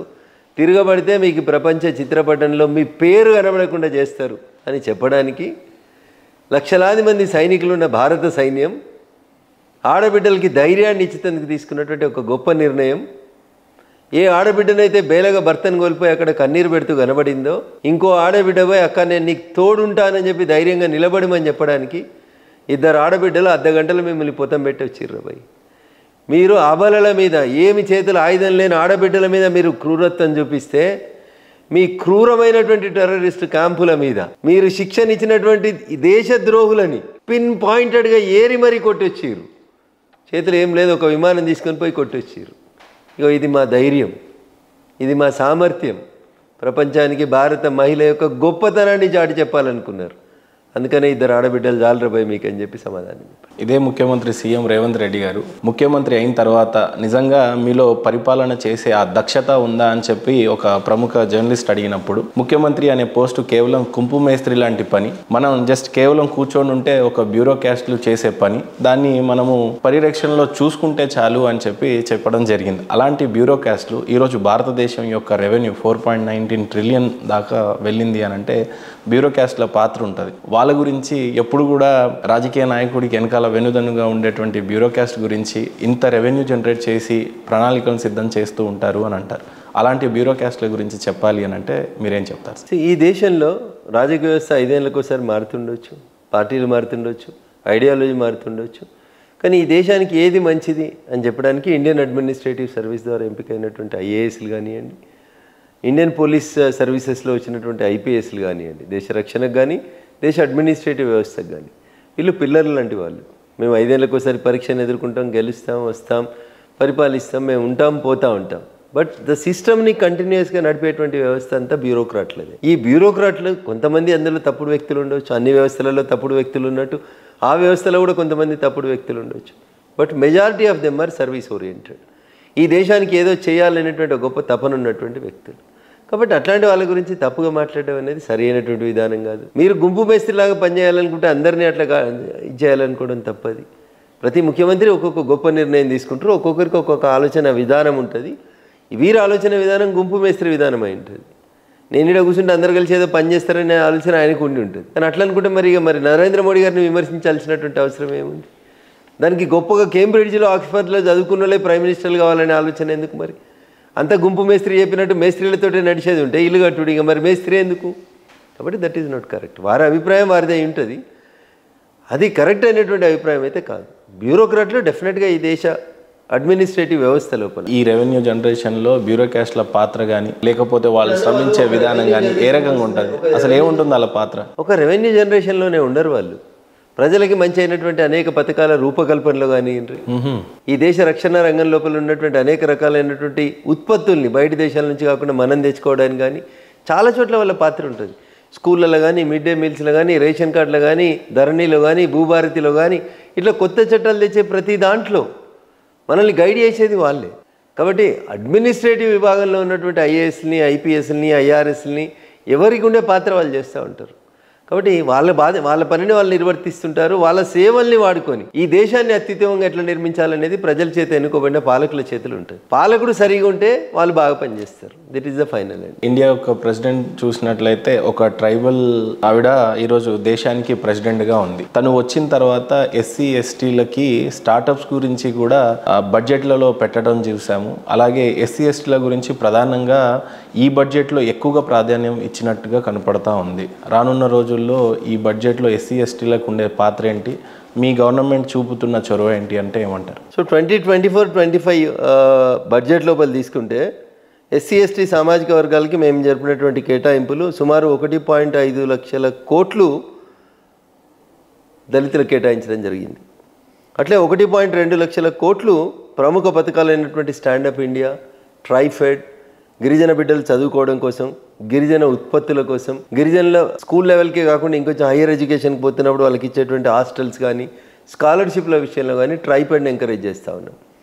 సో మేము ఒక గిరిజన బిడ్డను రాష్ట్రపతిని చేసినా, ఒక దళిత బిడ్డను రాష్ట్రపతిగా చేసినా, ఒక మైనార్టీని రాష్ట్రపతిగా చేసినా, సబ్కా సాత్ సబ్కా వికాస్ అనేటువంటి లక్ష్యాన్ని ఈ దేశానికి చెప్పాలనుకుందే భారతీయ జనతా పార్టీ నరేంద్ర మోడీ గారి లక్ష్యం తప్ప ఏదో మాటలు చెప్పి చేతులలో దూరం ఉండేటోళ్ళం కాదు. మేము మాటలు ఏం చెప్తా ఉన్నామో చేతులలో కూడా అదే చేస్తూ ఉన్నాం. అందుకనే ఈ సమాజం ఒక సామాజికమైనటువంటి బాధ్యతతోటి అటు దళితుల పట్ల, గిరిజనుల పట్ల సమభావనతోటి పోవాలనేటువంటి లక్ష్యంతో వాళ్ళందరూ కూడా ఆర్థికంగా పైకి ఎదిగినప్పుడు మాత్రమే ఈ సామాజిక సంతులిత, సోషియో ఎకనామిక్ బ్యాలెన్స్ జరగాలని కోరుకుంటున్నాం. కాబట్టి కేటాయింపుల్ని కూడా అటు దళిత వర్గాలకు కానీ, ఇటు గిరిజన వర్గాలకు కానీ వారి జనాభా బేస్గా చేస్తూ వారి అప్లిఫ్ట్మెంట్ కోసం, సోషల్ అప్లిఫ్ట్మెంట్ కోసం పనిచేస్తున్నటువంటి పార్టీ భారతీయ జనతా పార్టీ. రిజర్వేషన్లు తీసేస్తారేమో అనే భయం నుంచి ఈ రోజున 1,00,000 కోట్ల బడ్జెట్లు పెట్టే దిశగా బీజేపీ వెళ్తా ఉంటే ఏ రకమైన సెక్యూరిటీ కనిపిస్తూ ఉంది ఎస్సీ ఎస్టీ? ఎన్నికల సందర్భంగా మేము 3వ అధికారంలోకి వస్తే రాజ్యాంగాన్ని మారుస్తామనేటువంటి ఒక తప్పుడు ప్రచారం చేసి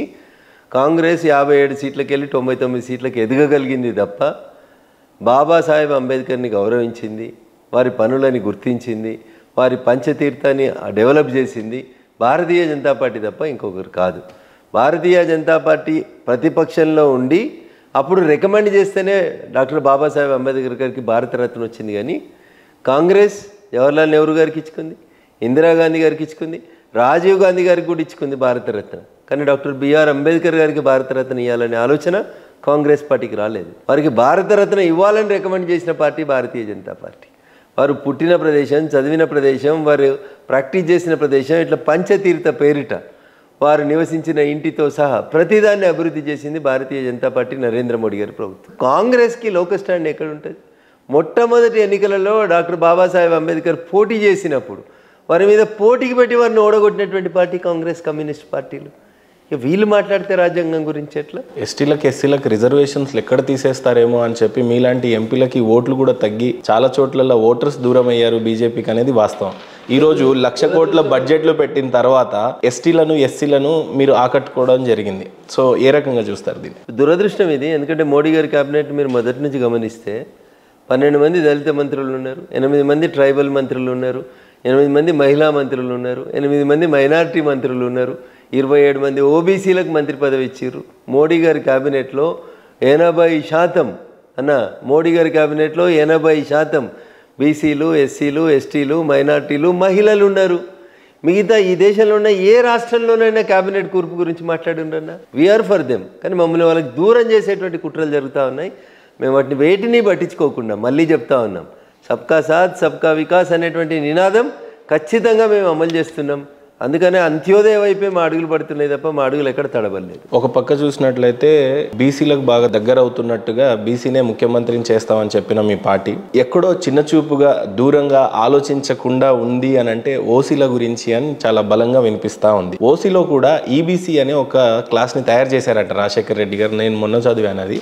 ఎకనామికల్ని బ్యాక్వర్డ్ క్లాసెస్ వాళ్ళకి ఫీజు రియంబర్స్మెంట్ ఇచ్చారంట కేంద్ర ప్రభుత్వం. మరి నిజంగా బీసీల గురించి కానీ ఓసీలో ఉన్న బ్యాక్వర్డ్ క్లాసెస్ వాళ్ళ గురించి ఏ రకమైన ప్రతిపాదనలు, ఏ రకమైనటువంటి రిజర్వేషన్ ఇచ్చినాం కదా అగ్రకులాలకు సంబంధించినటువంటి పేదల కోసమే 10% రిజర్వేషన్ తీసుకొచ్చారు కదా ఈబీసీ పేరిట. అది నరేంద్ర మోడీ గారి నాయకత్వంలో పార్లమెంట్లో బిల్ చేసినాం కదా మేము. సో అందుకనే నేను పదే చెప్తా, సబ్కా సాత్ సబ్కా వికాస్.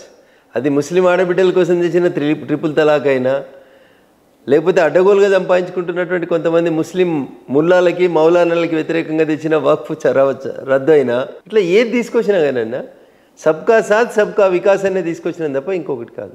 ఎకనామికల్ వీకల్ సెక్షన్ కోసం ఈబీసీ రిజర్వేషన్స్ 10% తీసుకొచ్చింది నరేంద్ర మోడీ గారి ప్రభుత్వమే.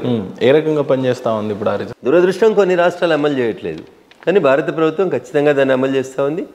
అనేక మంది అగ్రకులాల్లో ఉన్నటువంటి పేదలకి రిజర్వేషన్స్ ఉపయోగపడతా ఉన్నాయి. భారతదేశంలో ముందు నుంచి చూస్తున్నా, ఎక్స్పెషల్లీ బీజేపీ ప్రభుత్వం వచ్చిన తర్వాత 1 నేషన్ థియరీ ఎక్కువగా చూస్తూ ఉన్నాం. 1 నేషన్ 1 రేషన్ అన్నట్టు, లేకపోతే భారతదేశంలో చూసినట్లయితే 1 నేషన్ 1 ట్యాక్స్ అని, ఇట్లా ఏది చూసినా 1 నేషన్ థియరీ ఎక్కువగా కనపడతా ఉంది. ఇప్పుడు కొత్తగా చూసినట్లయితే 1 నేషన్ 1 ఎలక్షన్ అని అంటున్నారు. జమిలీ ఎలక్షన్స్ వల్ల ఉండే నష్టాలేంటి, లాభాలేంటి, అసలు జమిలీ ఎలక్షన్స్ జరుగుతాయా, జరిగిన తర్వాత ఉండే పరిణామాలు ఏ రకంగా ఉంటాయి, అసలు పాస్ అవుతుందా ఇది? సో నరేంద్ర మోడీ గారు ఉంటే ఏదైనా ముమ్కినే అంటారు, మోడీ అయితే ముమ్కినే అంటారు. అంటే అసాధ్యం అనేది నరేంద్ర మోడీ గారి డిక్షనరీలో ఏది లేదు. భారత పార్లమెంట్లో వారు ప్రవేశపెట్టే ప్రతి బిల్లు కూడా పాస్ అవుతూనే వస్తుంది. అన్న దాన్ని పూర్వాపరాలకు వేయకంటే ముందు నేను మీకు 2 విషయాలు చెప్పదలుచుకున్నాను. ఈ దేశానికి స్వతంత్రం వచ్చి భారతదేశానికి ఒక రాజ్యాంగాన్ని అమలు చేసిన తర్వాత ఈ దేశానికి జరిగినటువంటి తొలి సార్వత్రిక ఎన్నికలు 1952లో జరిగినాయి. ఇన్ని టీవీలు లేవు, ఇన్ని పేపర్లు లేవు, ఇంతమంది చదువుకున్న వాళ్ళు లేరు. 200 సంవత్సరాల బానిసత్వానికి వ్యతిరేకంగా పోరాటం జరిగి బయటపడింది ప్రజలు. 1952లో ఈ దేశంలో ఉన్న అన్ని రాష్ట్రాల శాసనసభలకి ఈ దేశ పార్లమెంట్కి ఎన్నికలు జరిగినాయి. ప్రజలు ఓట్లు వేయలేదా అన్న? కొన్ని రాష్ట్రాల్లో వేరే పార్టీలు గెలిచినాయి, కేంద్రంలో ఒక పార్టీ అధికారంలోకి వచ్చింది. 1952 మొదటి సార్వత్రిక ఎన్నికలు అన్ని రాష్ట్రాలు పార్లమెంట్కి కలిపి జరిగినాయి. 1957 రెండవ సార్వత్రిక ఎన్నికలు అన్ని రాష్ట్రాలు పార్లమెంటు కలిసి ఒకటేసారి జరిగినాయి. 1962 మూడవ సార్వత్రిక ఎన్నికలు అన్ని రాష్ట్రాలకి దేశానికి కలిపి జరిగినాయి. 1967 నాలుగవ సార్వత్రిక ఎన్నికలు అన్ని రాష్ట్రాలకి దేశానికి కలిపి ఎన్నికలు జరిగినాయి. అన్న ఇంత లిటరసీ లేనప్పుడు, ఇన్ని టీవీలు లేనప్పుడు, ఇన్ని చర్చలు లేనప్పుడు, కాశ్మీర్ నుంచి కన్యాకుమారి దాకా ప్రజలు 4 సార్లు ఒకటే రకంగా ఎన్నికలలో పాల్గొని ఓట్లేయగలిగినప్పుడు, 2025 రాకెట్ యుగం నడుస్తున్నప్పుడు జమిలీ ఎన్నికలకు వచ్చిన ఇబ్బంది ఏముందన్న? వన్ నేషన్ వన్ ఎలక్షన్ అంటూ వచ్చేటువంటి ఇబ్బంది ఏముంది? వన్ నేషన్ వన్ ఎలక్షన్ కాన్సెప్ట్ని ఖరాబ్ చేసిందే కాంగ్రెస్. ఈ దేశ తొలి ప్రధాని జవహర్లాల్ నెహ్రూ గారు కేరళలో ఎన్నికైనటువంటి కమ్యూనిస్టు ప్రభుత్వాన్ని, కమ్యూనిస్టులకి వాళ్ళకి చెడిన తర్వాత మొట్టమొదటిసారిగా ఒకసారి ప్రజల చేత ఎన్నుకోబడినటువంటి ఒక కమ్యూనిస్టు ప్రభుత్వాన్ని రద్దు చేసి ఈ one nation one elections disturb చేసినటువంటి గౌరవ ప్రధాని ఎవరంటే ఈ దేశ తొలి ప్రధాని జవహర్లాల్ నెహ్రూరే. ఇప్పుడు వన్ నేషన్ వన్ ఎలక్షన్ వస్తే మీకు వచ్చే ఇబ్బంది ఏంది? గతంలో మీరే చేసినప్పుడు ఇప్పుడు ఒప్పుకోకపోవడానికి గల కారణాలేంటి? వార్డ్ మెంబర్కి వేరే వేస్తారు, సర్పంచ్కి వేరే వేస్తారు, ఎంపీటీసీకి వేరే వేస్తారు, జడ్పీటీసీకి వేరే వేస్తారు, ఎమ్మెల్యేకి వేరే ఓటేస్తారు, ఎంపీకి వేరే ఓటేస్తారు. అరే నీకంటే నాకంటే ప్రజలు 100 రెట్లు తెలివైన వాళ్ళన్నా వాళ్ళని అమాయకులని ఎట్లా అంటావు నువ్వు? వాళ్ళకి తెలియదు ఎట్లని అంటావు? వన్ నేషన్ వన్ ఎలక్షన్ తోటి మీకు వచ్చే నష్టమైంది 52లో 57లో 62లో 67లో నష్టం లేనప్పుడు 29లో వచ్చే నష్టమైంది. బీజేపీ ఎత్తుంది కాబట్టి మనం వ్యతిరేకించాలి. ఇంతకు మించి వేరే మూర్ఖత్వం లేదు అందులో. వన్ నేషన్ వన్ ఎలక్షన్ ప్రజల మీద వ్యయ ప్రసారాన్ని తగ్గిస్తుంది. ప్రతి 6 నెలలకు ఒకసారి ఎలక్షన్ కోడ్ పెట్టే బాధ తగ్గుతుంది. ఒకసారి ఎలక్షన్స్ అయిపోతాయి, ప్రశాంతంగా 5 సంవత్సరాలు మీరు పరిపాలించడానికి వెసులుబాటు కల్పిస్తారు. ఏ రకంగా ఉండొచ్చు ఎలక్షన్స్ అంటే? ఎమ్మెల్యేకి ఎంపీకి ఒకేసారి పడతాయా, లేకపోతే సర్పంచ్లకి జడ్పీటీసీలకి ఎంపీటీసీలకి వీళ్ళందరిది కూడా ఒకేసారి ఉంటుందా? ఏ రకంగా ఉండబోతుంది? ఎమ్మెల్యే ఎంపీ ఎలక్షన్స్ ముగిసిన తర్వాత 100 రోజుల లోపల అన్ని స్థానిక సంస్థల ఎన్నికల్ని పూర్తి చేస్తారు. ఇది one nation one election theory. One nation one ఎలక్షన్లో అసెంబ్లీకి పార్లమెంట్కి ఒకసారి అయితే ఎన్నికలు, ఆ తర్వాత గ్రామ పంచాయతీలకి మున్సిపాలిటీలకి మండలాలకి జిల్లా పరిషత్లకు వీటన్నింటికి కలిపి 100 days లోపల ఆ రాష్ట్ర ప్రభుత్వం ఎన్నికలు పూర్తి చేస్తుంది. ఈ రకంగా 2 రకాలుగా జరుగుతాయి. ఒకసారి అసెంబ్లీ పార్లమెంట్కి, తర్వాత స్థానిక సంస్థలకి. 100 రోజులలో ఈ పంచాయతీలన్నీ అయిపోయిన తర్వాత మళ్ళీ మీకు 4 years 9 months వరకు ప్రభుత్వం కంటిన్యూస్గా తన పని తాను చేసుకుంటూ పోతుంది. వక్ఫ్ బోర్డు బిల్లు మీకు కొంత బలం తక్కువ ఉన్నా కూడా ప్రతిపక్షాలని వేరే వాళ్ళని ఒప్పించి మరి బిల్లుని పాస్ చేసి సక్సెస్ చేశారు. ఈరోజు జమిలీకి సాధ్యపడుతుందా? రాజ్యసభలో మాకే మెజారిటీ ఉంది, లోక్సభలో మాకే మెజారిటీ ఉంది. కొన్ని లోకల్ పార్టీలు సపోర్ట్ చేయాల్సి వచ్చింది. ప్రతిపక్షాలు మాతో కలిసి నడిచినాయి, అది వాళ్ళకి వాస్తవం తెలుసు. కాబట్టి రేపు జమిలీ ఎన్నికల విషయంలో కూడా అదే జరుగుతుంది. అనేక పార్టీలకి మాతో కలిసి నడవాలని ఉంది, నడుస్తారు. One nation one election bill కూడా పాస్ అవుతుంది. సో ఖచ్చితంగా రానున్న రోజుల్లో జమిలీ అనేది చూస్తుంది. జమిలీ ఎన్నికలు వస్తాయి.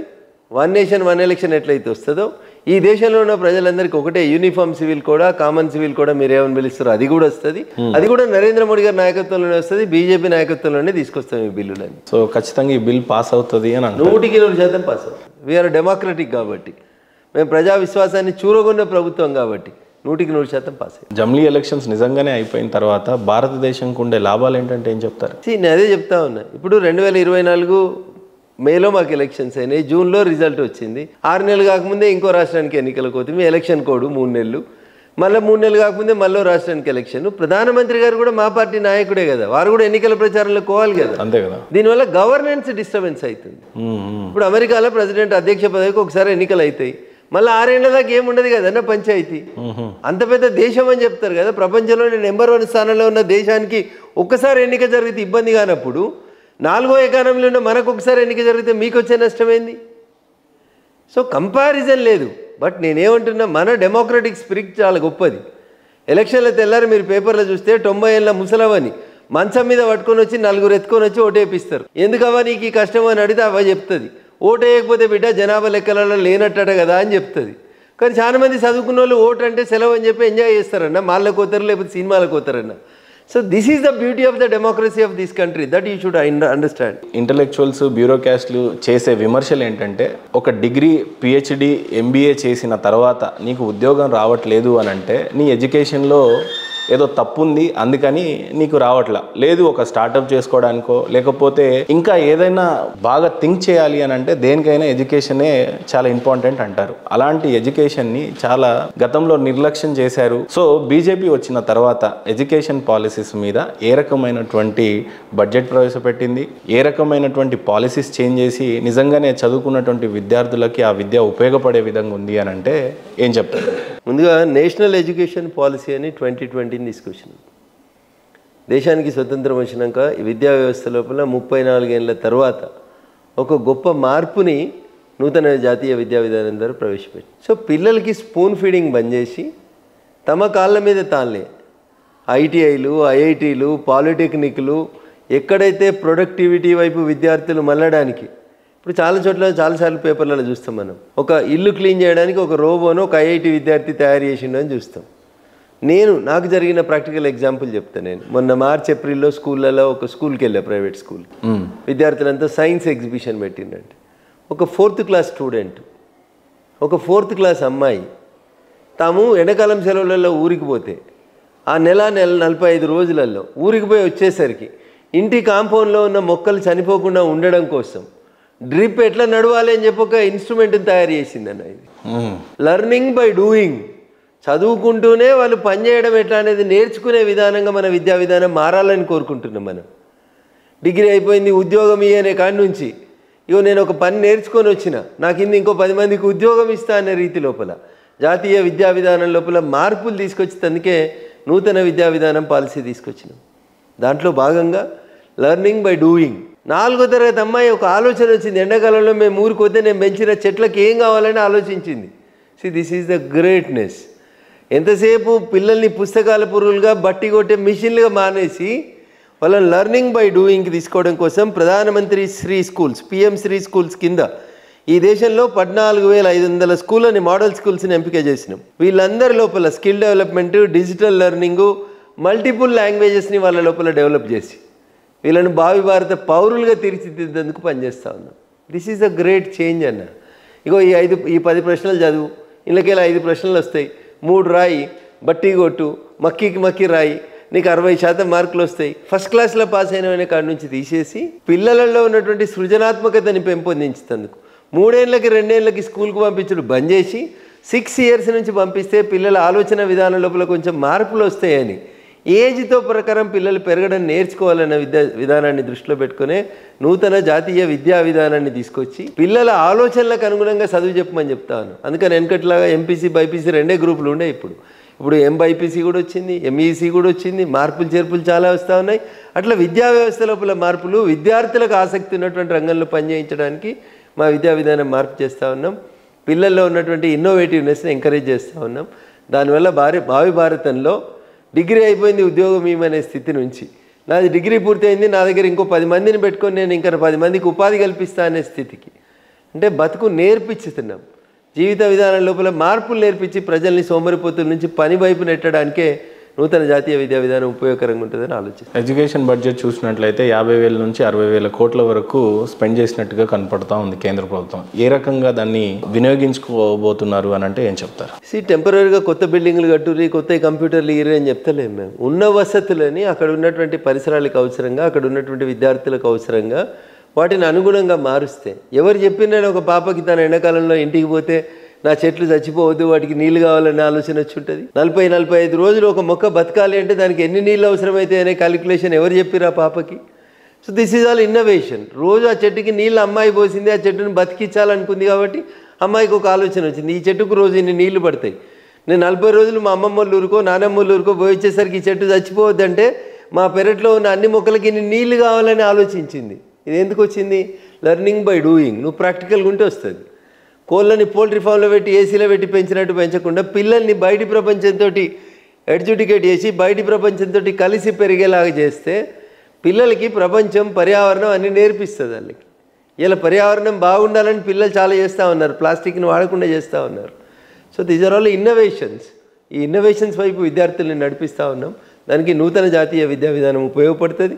బడ్జెట్లో మేము ఇచ్చిన పిఎం శ్రీ స్కూల్స్ డెవలప్మెంట్ చేయడం, టాయిలెట్స్ లేకపోవడం, లైబ్రరీ లేకపోవడం, ల్యాబ్స్ లేకపోవడం, ఇట్లాంటి కొరతలు తీర్చి చదువుకునేప్పుడే పిల్లల లోపల సృజనాత్మకతను పెంచడానికి పిఎం శ్రీ స్కూల్స్ ఉపయోగపడతాయి. భారతదేశంలో గతంలో బీజేపీ ప్రభుత్వం ప్రయత్నించినటువంటి 3 చట్టాలని వెనక్కి తీసుకోవడం జరిగింది, ఆమోదించలేదు. భారతదేశంలో రైతుని రాజు చేస్తానని, లేకపోతే రైతు యొక్క రెవెన్యూ ఆర్థిక పద్ధతిని పెంచుతామని చెప్పి బీజేపీ చాలాసార్లు అనడం జరిగింది. సో ఉన్నటువంటి ఈ 11 సంవత్సరాలలో బీజేపీ రైతులకు ఏమైనా చేసింది అని అంటే ఏం చేసిందని అంటారు? రానున్న రోజుల్లో బీజేపీ రైతుల కోసం ప్రవేశపెట్టిన బడ్జెట్లు కానీ ఏ రకంగా వినియోగిస్తారు? అన్న, వెనకటికి 2004 నుంచి 2014 మధ్యలో దేశంలో ఏ రాష్ట్రంలో చూసినా యూరియా కావాలంటే సఫిషియెంట్ యూరియా దొరికేది కాదు.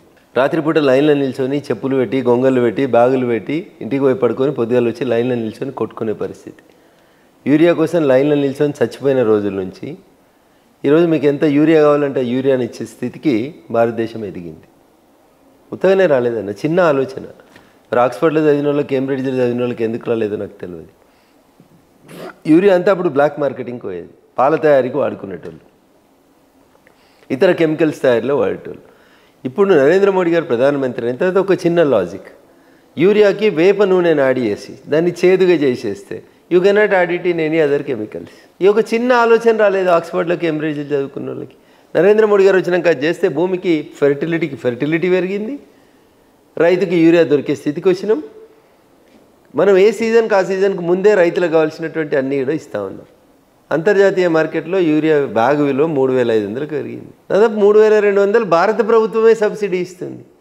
ఒక చిన్న సన్నకారు రైతుకి ఏడాదికి 5 బస్తాలు పడతాయంటే ఎన్ని పైసలు మిగులుతున్నాయన్నా? 3000 లెక్కేసుకున్నా 15,000 రూపాయలు నేరుగా మిగులుతున్నట్టు. పిఎం కిసాన్ సమ్మాన్ నిధి కింద 3 ఇన్స్టాల్మెంట్ల కింద ప్రతి రైతుకి 2000 చొప్పునిచ్చి చిన్న సన్నకారు రైతులకి సంవత్సరానికి 6000 ఇచ్చి వాళ్ళకి సాయం చేస్తున్నాం కదన్నా.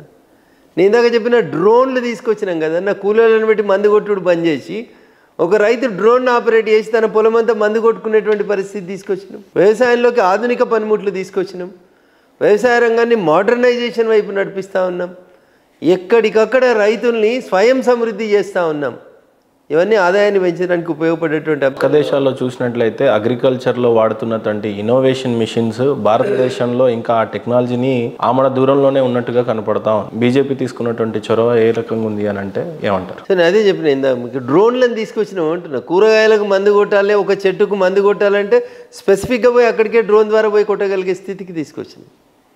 అంతర్జాతీయ మార్కెట్ లోపల ఉన్నటువంటి ఒడిదుడుకులు, దేశీయ మార్కెట్లో ఉన్న ఒడిదుడుకుల్ని దృష్టిలో పెట్టుకొని ఈనాం వ్యవస్థ, నువ్వు నిజామాబాద్లో ఉండే రైతు నిజామాబాద్లోనే మార్కెట్ యార్డ్లో కూర్చొని దేశంలో ఎక్కడ ఎక్కువ ధర ఉంటే అక్కడ తను పండించినటువంటి పంటలు అమ్ముకోవడానికి ఈనాం వ్యవస్థను తీసుకొచ్చినాం. ఇంగ్లీష్ అక్షరం ఈ నామ్, అది తీసుకొచ్చినాం. వ్యవసాయ పనిముట్లకి రైతులకి పైసలు ఇస్తున్నాం, కోల్డ్ స్టోరేజ్లు కట్టిస్తున్నాం, గోడౌన్లు కట్టిస్తున్నాం. రైతు ఇమ్మీడియట్గా అమ్ముకోకుండా తన పండించిన పంటను నిల్వ చేసుకొని తనకు మార్కెట్లో అనుకూలమైన రేటు వచ్చినప్పుడు అమ్మేందుకు ఉపయోగపడతా ఉన్నాం. పిఎం కిసాన్ సమ్మాన్ నిధి ఇచ్చినాం, డ్రోన్లు తెచ్చినాం, ట్రాక్టర్లు ఇచ్చినాం, వ్యవసాయ పనిముట్లు ఇచ్చినాం, డ్రిప్ ఇరిగేషన్ ఎంకరేజ్ చేస్తూ ఉన్నాం. సబ్సిడీ మీద రైతుకు కావాల్సినటువంటి అన్ని సదుపాయాలను ఇస్తూ ఇంకా మీరు అన్నట్టు ఇంకా చేయాల్సినవి చాలా ఉన్నాయి. అంతర్జాతీయ మార్కెట్కి పోటీ పడడానికి ఇంకా రైతు కొన్ని అవసరాలు ఉన్నాయి. వాటి ఖచ్చితంగా నెరవేరుస్తాం, తీరుస్తాం. మీరు చెప్పినటువంటి చట్టాలను నరేంద్ర మోడీ గారే ఉపసంహరించిండ్రు. నరేంద్ర మోడీ గారి ప్రభుత్వమే ప్రవేశపెట్టింది, నరేంద్ర మోడీ గారి ప్రభుత్వమే విత్డ్రా చేసుకుంది. సందర్భం అది మీకు తెలిసినటువంటి అంశమే. కావాలని దాని మీద బురద జల్లినారు తప్ప ఇంకొకటి కాదు.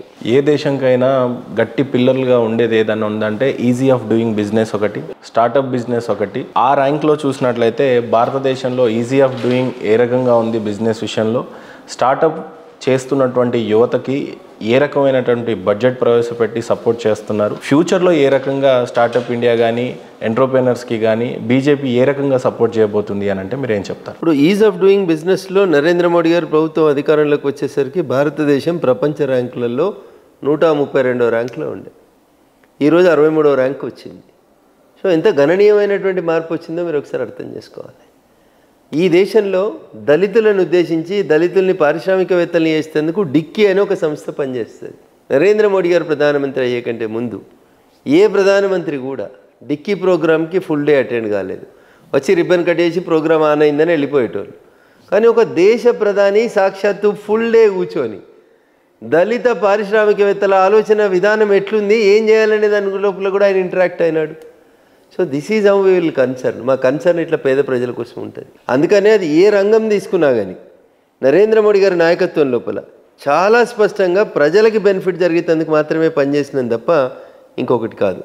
మీరు స్టార్టప్ల గురించి మాట్లాడినా, లేకపోతే మేక్ ఇన్ ఇండియా కోసం మాట్లాడినా, అన్ని రంగాల లోపల కూడా ఎంకరేజ్మెంట్ ఎవరికి దొరుకుతుంది అంటే కొత్త తరానికి. అంకురాల పేరిట వచ్చి నేను ఒక కంపెనీ పెట్టుకోవాలనుకుంటున్నా, దానికి కూడా లోన్లు ఇస్తూ ఉంది భారత ప్రభుత్వం.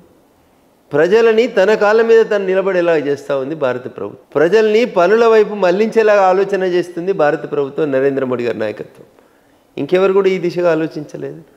ఉచితాలు ఎట్లిద్దామా, ప్రజల్ని ఎట్లా సోమరిపోతులు చేద్దామా అని ఆలోచించినారు తప్ప మనం ఇచ్చే డబ్బుతోటి ప్రజలు ఎట్లా అభివృద్ధి చెందాలనే దిశగా ఆలోచిస్తుంది మా ప్రభుత్వమే. కాబట్టి నరేంద్ర మోడీ గారి ప్రభుత్వం ఏ పథకాన్ని తీసుకొచ్చినా తన్ మన్ ధన్ అన్నీ వెచ్చించి అన్ని రకాలుగా ఆలోచించి అది ప్రజలకు మేలు చేసేలాగానే ఉపయోగం చేసిందని తప్ప ఎక్కడ కూడా తేడా చేయలేదు. కాబట్టి జీడిపి లోపల అంతగానం గ్రోత్ కనబడుతూ ఉంది. అన్ని $1 ట్రిలియన్ భారత వ్యవస్థ, ఆర్థిక వ్యవస్థ ఎదిగింది అంటే అదంతా కూడా ఒక సరైనటువంటి ప్లానింగ్ వల్లనే జరిగింది తప్ప ఇంకొకటి. యంగ్స్టర్స్కి ఇప్పుడు మీరు చెప్పినట్లు రైతులకి డైరెక్ట్గా వాళ్ళ ఖాతాలో డబ్బులు పడటం అనేది మీరు సాధించినటువంటి ఘనత. చాలా మందికి డైరెక్ట్గా ఎప్పుడైతే గతంలో కాంగ్రెస్ ప్రభుత్వం రూపాయి ఇస్తే 15 పైసలు వచ్చేదనే ఒక వాదనని మీరు డైరెక్ట్గా వాళ్ళ అకౌంట్లో పడేటట్టు చేశారు. అట్లాగే ఈజీ ఆఫ్ గెటింగ్ లోన్ విషయంలో యువతకి స్టార్టప్ ఇండియా స్కీమ్ కింద అంతే ఈజీగా వచ్చే దిశగా ఏమన్నా మీరు చొరవ తీసుకునే అవకాశం ఉందంటారా? ఎవరు గుర్తించని, ఎవరు మాట్లాడని విశ్వకర్మల గురించి మేము మాట్లాడుతున్నాం. విశ్వకర్మలకి నేరుగా లోన్ ఇస్తున్నాం, ట్రైనింగ్ ఇస్తున్నాం, లోన్ ఇస్తున్నాం, ప్రధానమంత్రి ముద్ర కింద ఇస్తున్నాం. ఆఖరికి స్ట్రీట్ వెండర్స్ అన్న, రోడ్డు మీద కూర్చొని కూరగాయలు అమ్ముకునేటువంటి పేద ఆడబిడ్డలకి రోజువారీ మిత్తి తీసుకొచ్చుకుంటారు ఫైనాన్స్లో వాళ్ళు 5%, 10%. అది తగ్గాలని స్ట్రీట్ వెండర్స్కి మనిషికి 10,000 రూపాయలు లోన్ ఇచ్చింది భారత ప్రభుత్వం. ఇంత చిన్న వ్యక్తుల గురించి కూడా ఆలోచిస్తుంది భారత ప్రభుత్వం. Because they all contribute for the Indian economy. ఎవరిని చిన్న పెద్ద అని చూస్తలేం. ప్రాసెసింగ్ ఎక్కువ టైం పడుతుంది అని అంటున్నారు. ఆ దిశగా ఏమన్నా చాలా ఈజీ ఆఫ్ డూయింగ్ బిజినెస్లో భాగంగానే ఈజీ ఆఫ్ గెటింగ్ లోన్కి ఏమన్నా ప్రయత్నిస్తుందా? సాధ్యమైనంత వరకు బ్యాంకుల్ని సరళీకృతం చేసి బ్యాంక్ లోన్ విధానాన్ని, పేపర్ని ఫిలప్ చేసే విధానాన్ని సాధ్యమైనంత వరకు తగ్గించి ఎక్కువ మందికి లోన్లు అందించేందుకు ప్రయత్నం చేస్తూ ఉన్నాం. మీరు అన్నట్టు కొన్ని బ్యాంకులు అట్లా ఇబ్బందులు పెడుతున్నట్టు మా దృష్టికి కూడా వస్తుంది. వాటిని కూడా రెక్టిఫై చేస్తాం తప్పకుండా. గడిచినటువంటి ఈ 11 సంవత్సరాలలో నరేంద్ర మోడీ గారు సృజనాత్మకమైన మార్పులు, డాషింగ్ చేంజెస్ కూడా చాలా తీసుకొచ్చారు. అట్లా టాప్ 10 చెప్పాలి నరేంద్ర మోడీ గారు ఈ ఇండియాకి ఉపయోగపడేవి ఒక టాప్ 10 చేశారు అని అంటే మీరేం చెప్తారు? నరేంద్ర మోడీ గారి గురించి, నరేంద్ర మోడీ గారి పాలన గురించి చెప్పాలంటే రాస్తే రామాయణం అంత అవుతుంది, చెప్తే భాగవతం అంత అవుతుంది. మీరు 10 ముక్కలలో చెప్పుర్రు, 10 నిమిషాలలో చెప్పుర్రు అంటే it is not so easy to tell. But anyhow నాకున్నటువంటి పరిమిత పరిజ్ఞానం తోటి దాన్ని సాధ్యమైన తొందరగానే కన్క్లూడ్ చేసేందుకు ప్రయత్నం చేస్తాను. నేను మళ్ళీ చెప్తా ఉన్నా, మీకు చిన్న విషయాలు అనిపిస్తుండొచ్చు. ప్రతి ఇంటి ముందు బాత్రూమ్ కట్టించి ప్రతి ఆడబిడ్డ తలెత్తుకొని నిలబడేలా చేసింది. స్వచ్ఛ భారత్ కింద నిర్మించినటువంటి శౌచాలయాల దగ్గర నుంచి మొదలుకుంటే ఆపరేషన్ సింధూర్ దాకా ఇది అదేం లేకుండా ఒకటేని కాదు. మా మీద ఎన్ని విమర్శలు ఉండేనో అన్ని విమర్శలకు సమాధానం చెప్పారు. మోడీ గారు ఆర్టికల్ 370 రద్దు చేస్తారు. ఈ దేశంలో ఒకటే ప్రధానమంత్రి, ఒకటే రాజ్యాంగం, ఒకటే జెండా ఉండాలి. 1 nation 1 constitution 1 prime minister. Doctor Shyamaprasad Mukherjee గారు కలగని కాశ్మీర్లోకి పాదయాత్ర చేసి జైల్లో అనుమానాస్పద పరిస్థితుల్లో చనిపోతే ప్రతి భారతీయుడి కళ, ప్రతి స్వయం సేవకుని కళ. చిన్నప్పుడు వెంకయ్యనాయుడు గారు ఒక సందర్భంలో చెప్పారు నాకు, గోడల మీద జాజుతోటి, తెల్ల గోడల మీద జాజుతోటి, ఇప్పటిలాగా పెయింట్లు లేకుండే ఆర్టికల్ 370 రద్దు చేయాలని రాసినటువంటి రోజుల్ని అప్పట్లో వెంకయ్యనాయుడు గారు విద్యార్థి నాయకుడిగా రాసినటువంటి రోజుల నుంచి అదే వెంకయ్యనాయుడు గారి చేతుల మీదుగా ఆర్టికల్ 370 రద్దు చేసే బిల్లును రాజ్యసభలో ప్రవేశపెట్టారు. చాలామంది మాట్లాడారు, జమ్మూ కాశ్మీర్ మాజీ ముఖ్యమంత్రులు, పేర్లు అనవసరం. ఒక మోడీ కాదు, 100 మంది మోడీలు వస్తే కూడా ఆర్టికల్ 370 రద్దు చేయనీయం, జమ్మూ కాశ్మీర్ ఈ దేశంలో భూభాగం కలవదే అని చెప్పిండ్రు. ఒకడే మోడీ ఉన్నాడన్న, ఒక్కడే మోడీ ఉన్నాడు. ఆర్టికల్ 370 రద్దయింది, ఆర్టికల్ 35 రద్దయింది, జమ్మూ కాశ్మీర్ భారతదేశంలో అంతర్భాగమైంది, రాష్ట్రపతి పాలన పోయింది, ఎన్నికలు జరిగినాయి, ఒమర్ అబ్దుల్లా ముఖ్యమంత్రి అయ్యిండు. ఈ దేశానికి స్వతంత్రం వచ్చినాక మొదటి ప్రభుత్వం కాడి నుంచి ఉన్న డిమాండ్ ఆర్టికల్ 370 రద్దు. ఎవరూ చేయలేకపోయినారు, కానీ మోడీ గారు మాత్రమే చేసిండ్రు. అందుకని మోడీ గారి పాలనలో impossible is a word found in the dictionary for fools only. Napoleon ఆ రోజు చెప్తే ఈరోజు నరేంద్ర మోడీ గారు చేసి చూపెడతా ఉన్నారు. ఆచరణలో చేసి చూపెడుతున్నటువంటి గొప్ప నాయకుడు నరేంద్ర మోడీ గారు. ఆర్టికల్ 370 ఎవరు కలగనలేదు అంటున్నా. దాని గురించి మాట్లాడితే స్వయం సేవకుల కళ్ళల్లోంచి నీళ్ళు వస్తాయి. జమ్మూ కాశ్మీర్ విషయంలో వచ్చిన స్వయం ప్రతిపత్తిని ఎత్తేయాలని కొట్లాడింది సంఘం. ఆ కళ నెరవేర్చిన నాయకుడు నరేంద్ర మోడీ గారు. ఇంకొక మాట, ప్రతి ఎలక్షన్లప్పుడు అపోజిషన్ వాళ్ళు మమ్మల్ని బనాయించారు. రామ మందిరం బీజేపీ కట్టడపై ఎలక్షన్లు రాగానే రాముని పేరు మీద వీళ్ళు ఓట్లు అడుక్కుంటారు, రాముని పేరు మీద పైసలు అడుక్కుంటారు. ఇట్లా దుర్మార్గంగా బనాయించేటోళ్ళు భారతీయ జనతా పార్టీ నాయకుల్ని, కార్యకర్తల్ని. వందల మంది కరసేవకుల శ్రమని, వందల మంది ఆత్మార్పణాన్ని గుర్తుపెట్టుకొని ప్రపంచంలో భవ్యమైన దివ్యమైన రామ మందిరాన్ని భారతదేశంలో నభూతో నా భవిష్యత్ అన్నట్టు నిర్మించినటువంటి నాయకుడు నరేంద్ర మోడీ గారు. ప్రపంచం శ్లాఘించింది. ఒక నెత్తురు చుక్క పడకుండా, ఒక మత ఘర్షణ జరగకుండా ఆర్టికల్ 370 రద్దు చేసిన నాయకుడు, రామ జన్మభూమి ట్రస్ట్ దారు ఉన్నటువంటి భూమిలో రామ మందిరాన్ని నిర్మించిన నాయకుడు నరేంద్ర మోడీ గారు. చిన్న బాత్రూమ్ దగ్గర నుంచి, ఇంటి ముంగట కట్టుకున్న బాత్రూమ్ గారి దగ్గర నుంచి మొదలుకొంటే రామ మందిర నిర్మాణం దాకా వారు తీసుకున్న ప్రతి నిర్ణయం భారతదేశ చరిత్రలో సువర్ణాక్షరాలతోటి లిఖించబడినటువంటి నిర్ణయాలు. పేదోడికి ఇల్లు లేదు, ప్రధానమంత్రి ఆవాస్ యోజన కింద 4 కోట్ల మందికి ఇల్లు ఇచ్చినామన్నా. ఒకరు కాదు, ఇద్దరికి కాదు. మమ్మల్ని రోజు పొద్దుగల తిట్టే వెస్ట్ బెంగాల్ ముఖ్యమంత్రి దీదీ కూడా ఆఖరికి వెస్ట్ బెంగాల్లో 25 లక్షల మందికి ఇల్లు కట్టించింది ప్రధానమంత్రి ఆవాస్ యోజన కింద మేము పైసలు ఇస్తే. So this is the greatness of Narendra Modi. ఇంటి ముంగట గుడిసె కాదు, ఒక ఇల్లు ఉండాలి, ఆ ఇంటికి 24 గంటలు కరెంట్ ఉండాలి, ఆ ఇంటికి 24 గంటలు నల్లా నీళ్ళు ఇవ్వాలి. హర్ ఘర్ జల్ యోజన అనేది నరేంద్ర మోడీ గారి యోజన. పేదోనికి ఇల్లు కట్టిమంటే చాలా మంది చెప్తారన్న, అటు 10 ఇటు 10 అడుగులతో కట్టించి ఇందిరం బిల్లు అని ఒక రూమ్ ఇచ్చిర్రన్న. అది కాదు, మేము ప్రజలు ఆత్మగౌరవంతో బతికేందుకు 4 కోట్ల మందికి ప్రధానమంత్రి ఆవాస్ యోజన కింద ఇల్లు కట్టించినటువంటి నాయకుడు నరేంద్ర మోడీ గారు. అరే పొలం కాడికి పోయి కట్టెలేరుకొని వచ్చి క్యాన్సర్తో కొట్లాడుతున్న అవ్వలకు కష్టం కావద్దని, వెనుకటికి ఎమ్మెల్యేలు ఎంపీలు ఉత్తరం రాత్రాని గ్యాస్ కనెక్షన్లని, నీ ఇంట్లో గ్యాస్ ఉందా లేదని అడిగి ప్రధానమంత్రి ఉజ్వల యోజన కింద ప్రతి పేదింటి మహిళకి గ్యాస్ సిలిండర్ని ఇచ్చినటువంటి ఘనత నరేంద్ర మోడీ గారి ప్రభుత్వాన్ని, ఉచితంగా ఇచ్చినటువంటి ప్రభుత్వం అది. భారత్ గతి శక్తిమాల, నేషనల్ హైవేస్, ఇవాళ భారతదేశంలో జరుగుతున్నటువంటి infrastructure development, national highways development గురించి అసలు మీరు ఊహించలేరు. ప్రపంచం అమెరికా లాంటి రోడ్లతోటి పోటీ పడుతున్నాయేమన్న రోడ్లు. మా మంత్రి నితిన్ గడ్కరీ గారు చెప్పారు, కారు బ్యానెట్ మీద మంచినీళ్ళ గ్లాస్ పెడితే కూడా దొల్లకుండా పోవాలి. That should be the quality of the roads అని చెప్పినాం. భారత గతి శక్తిని మార్చినాయి భారత రోడ్లు, భారత డైనమిక్స్ అవి. ప్రధానమంత్రి పిఎం కిసాన్ సమ్మాన్ నిధి కింద ప్రతి రైతుకి 5 ఎకరాల లోపల ఉన్న ప్రతి రైతుకి 2000 చొప్పున 3 సార్లు 6000 రూపాయలు ఇస్తా ఉన్నాం ఏడాదికి. ఇవి పేద ప్రజల అభ్యున్నతి కోసం చేసినాం, దేశం కోసం చేసినాం, స్వయం సేవకుల కళలు నెరవేర్చేందుకు చేసినాం, ఆర్టికల్ 370 రద్దు చేసినాం. ఇవి కాకుండా సబ్కా సాత్ సబ్కా వికాస్ అని గత ప్రభుత్వాలు ఓట్ల కోసం మైనార్టీని ఓటు బ్యాంక్ రాజకీయాలుగా చూస్తుంటే, ముస్లిం ఆడబిడ్డలు కూడా బాధపడొద్దని చెప్పి ట్రిపుల్ తలాక్ అనేటువంటి విధానాన్ని రద్దు చేసి ప్రపంచంలో ఒక గొప్ప నిర్ణయం తీసుకున్నటువంటి స్వాప్నికుడిగా, సాహసవంతమైనటువంటి ప్రధానమంత్రిగా నరేంద్ర మోడీ గారు నిలబడ్డారు. వక్ఫ్ బిల్లు మొత్తం రక్తం ఏరులై పారుతుంది వక్ఫ్ చట్టం తెస్తే అన్నారు. కనీసం ఒక రాయి కూడా తిరగకుండా, రాయి కూడా పడకుండా వక్ఫ్ చట్టాన్ని రద్దు చేసి కలెక్టర్లకే సంపూర్ణమైనటువంటి అధికారాలు ఇచ్చారు.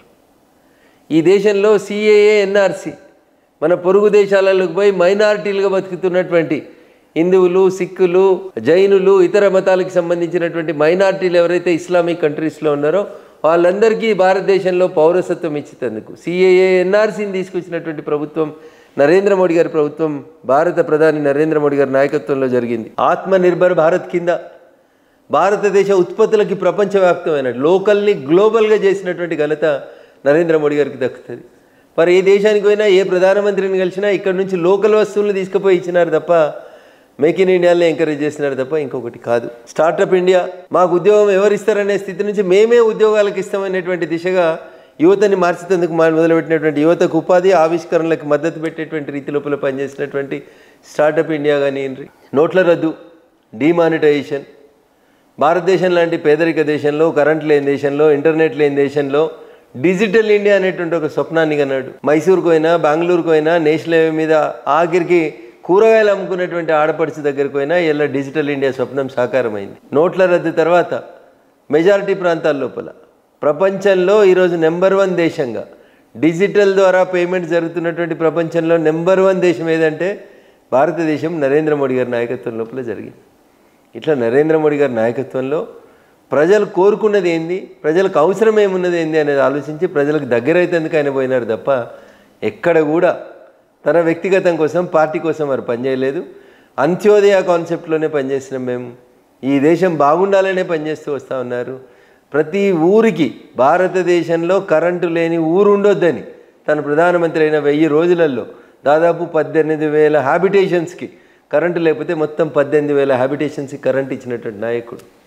ఇట్లా చెప్తే నరేంద్ర మోడీ గారి గొప్పతనాలు, వారు చేసినటువంటి పనులు, ప్రజలకి సేవ చేసుకోవడానికి వారికి వచ్చినటువంటి ప్రతి అవకాశాన్ని కూడా వినియోగించుకొని ప్రజా సేవకునిగానే నిలిచిరు తప్ప ఇంకొకటి కాదు. భారతదేశం జీడిపిలో తెలంగాణ యొక్క కాంట్రిబ్యూషన్ 8th ర్యాంక్లో ఉంది. అత్యధికంగా జీడిపిలో రెవెన్యూ శాతం అంతా కేటాయిస్తున్నప్పుడు, భారతదేశం యొక్క జీడిపికి తోడ్పడుతున్నప్పుడు, అలాంటి ఒక రాష్ట్రానికి ఉన్నటువంటి ఒకే ఒక ఎయిర్పోర్ట్, తెలంగాణలో ఒకే ఎయిర్పోర్ట్ ఉంది. అదే పక్క రాష్ట్రంలో అయిన ఆంధ్రప్రదేశ్లో 11 ఎయిర్పోర్ట్లు ఉన్నాయి. గడిచినటువంటి ఈ 11 సంవత్సరాలలో ఎప్పుడు కూడా తెలంగాణకి ఇంకో ఎయిర్పోర్ట్ అవసరం లేదనుకున్నారా? అంత జీడిపిలో 8% కాంట్రిబ్యూట్ చేస్తున్నటువంటి 8th ర్యాంక్లో ఉన్నటువంటి తెలంగాణకి ఇంత విస్మరణ ఎందుకు, చిన్న చూపు ఎందుకు? మహేంద్రన్న, మాట్లాడడం చాలా ఈజీగా ఉంటుందన్న, బురద చల్లడం ఇంకా ఈజీగా ఉంటుంది. నేను తెల్లబట్టలు వేసుకొని పోతున్నా కాబట్టి నీకు కోపం వచ్చింది కాబట్టి బురద చల్లాలంటే నేనేం చేయలేను.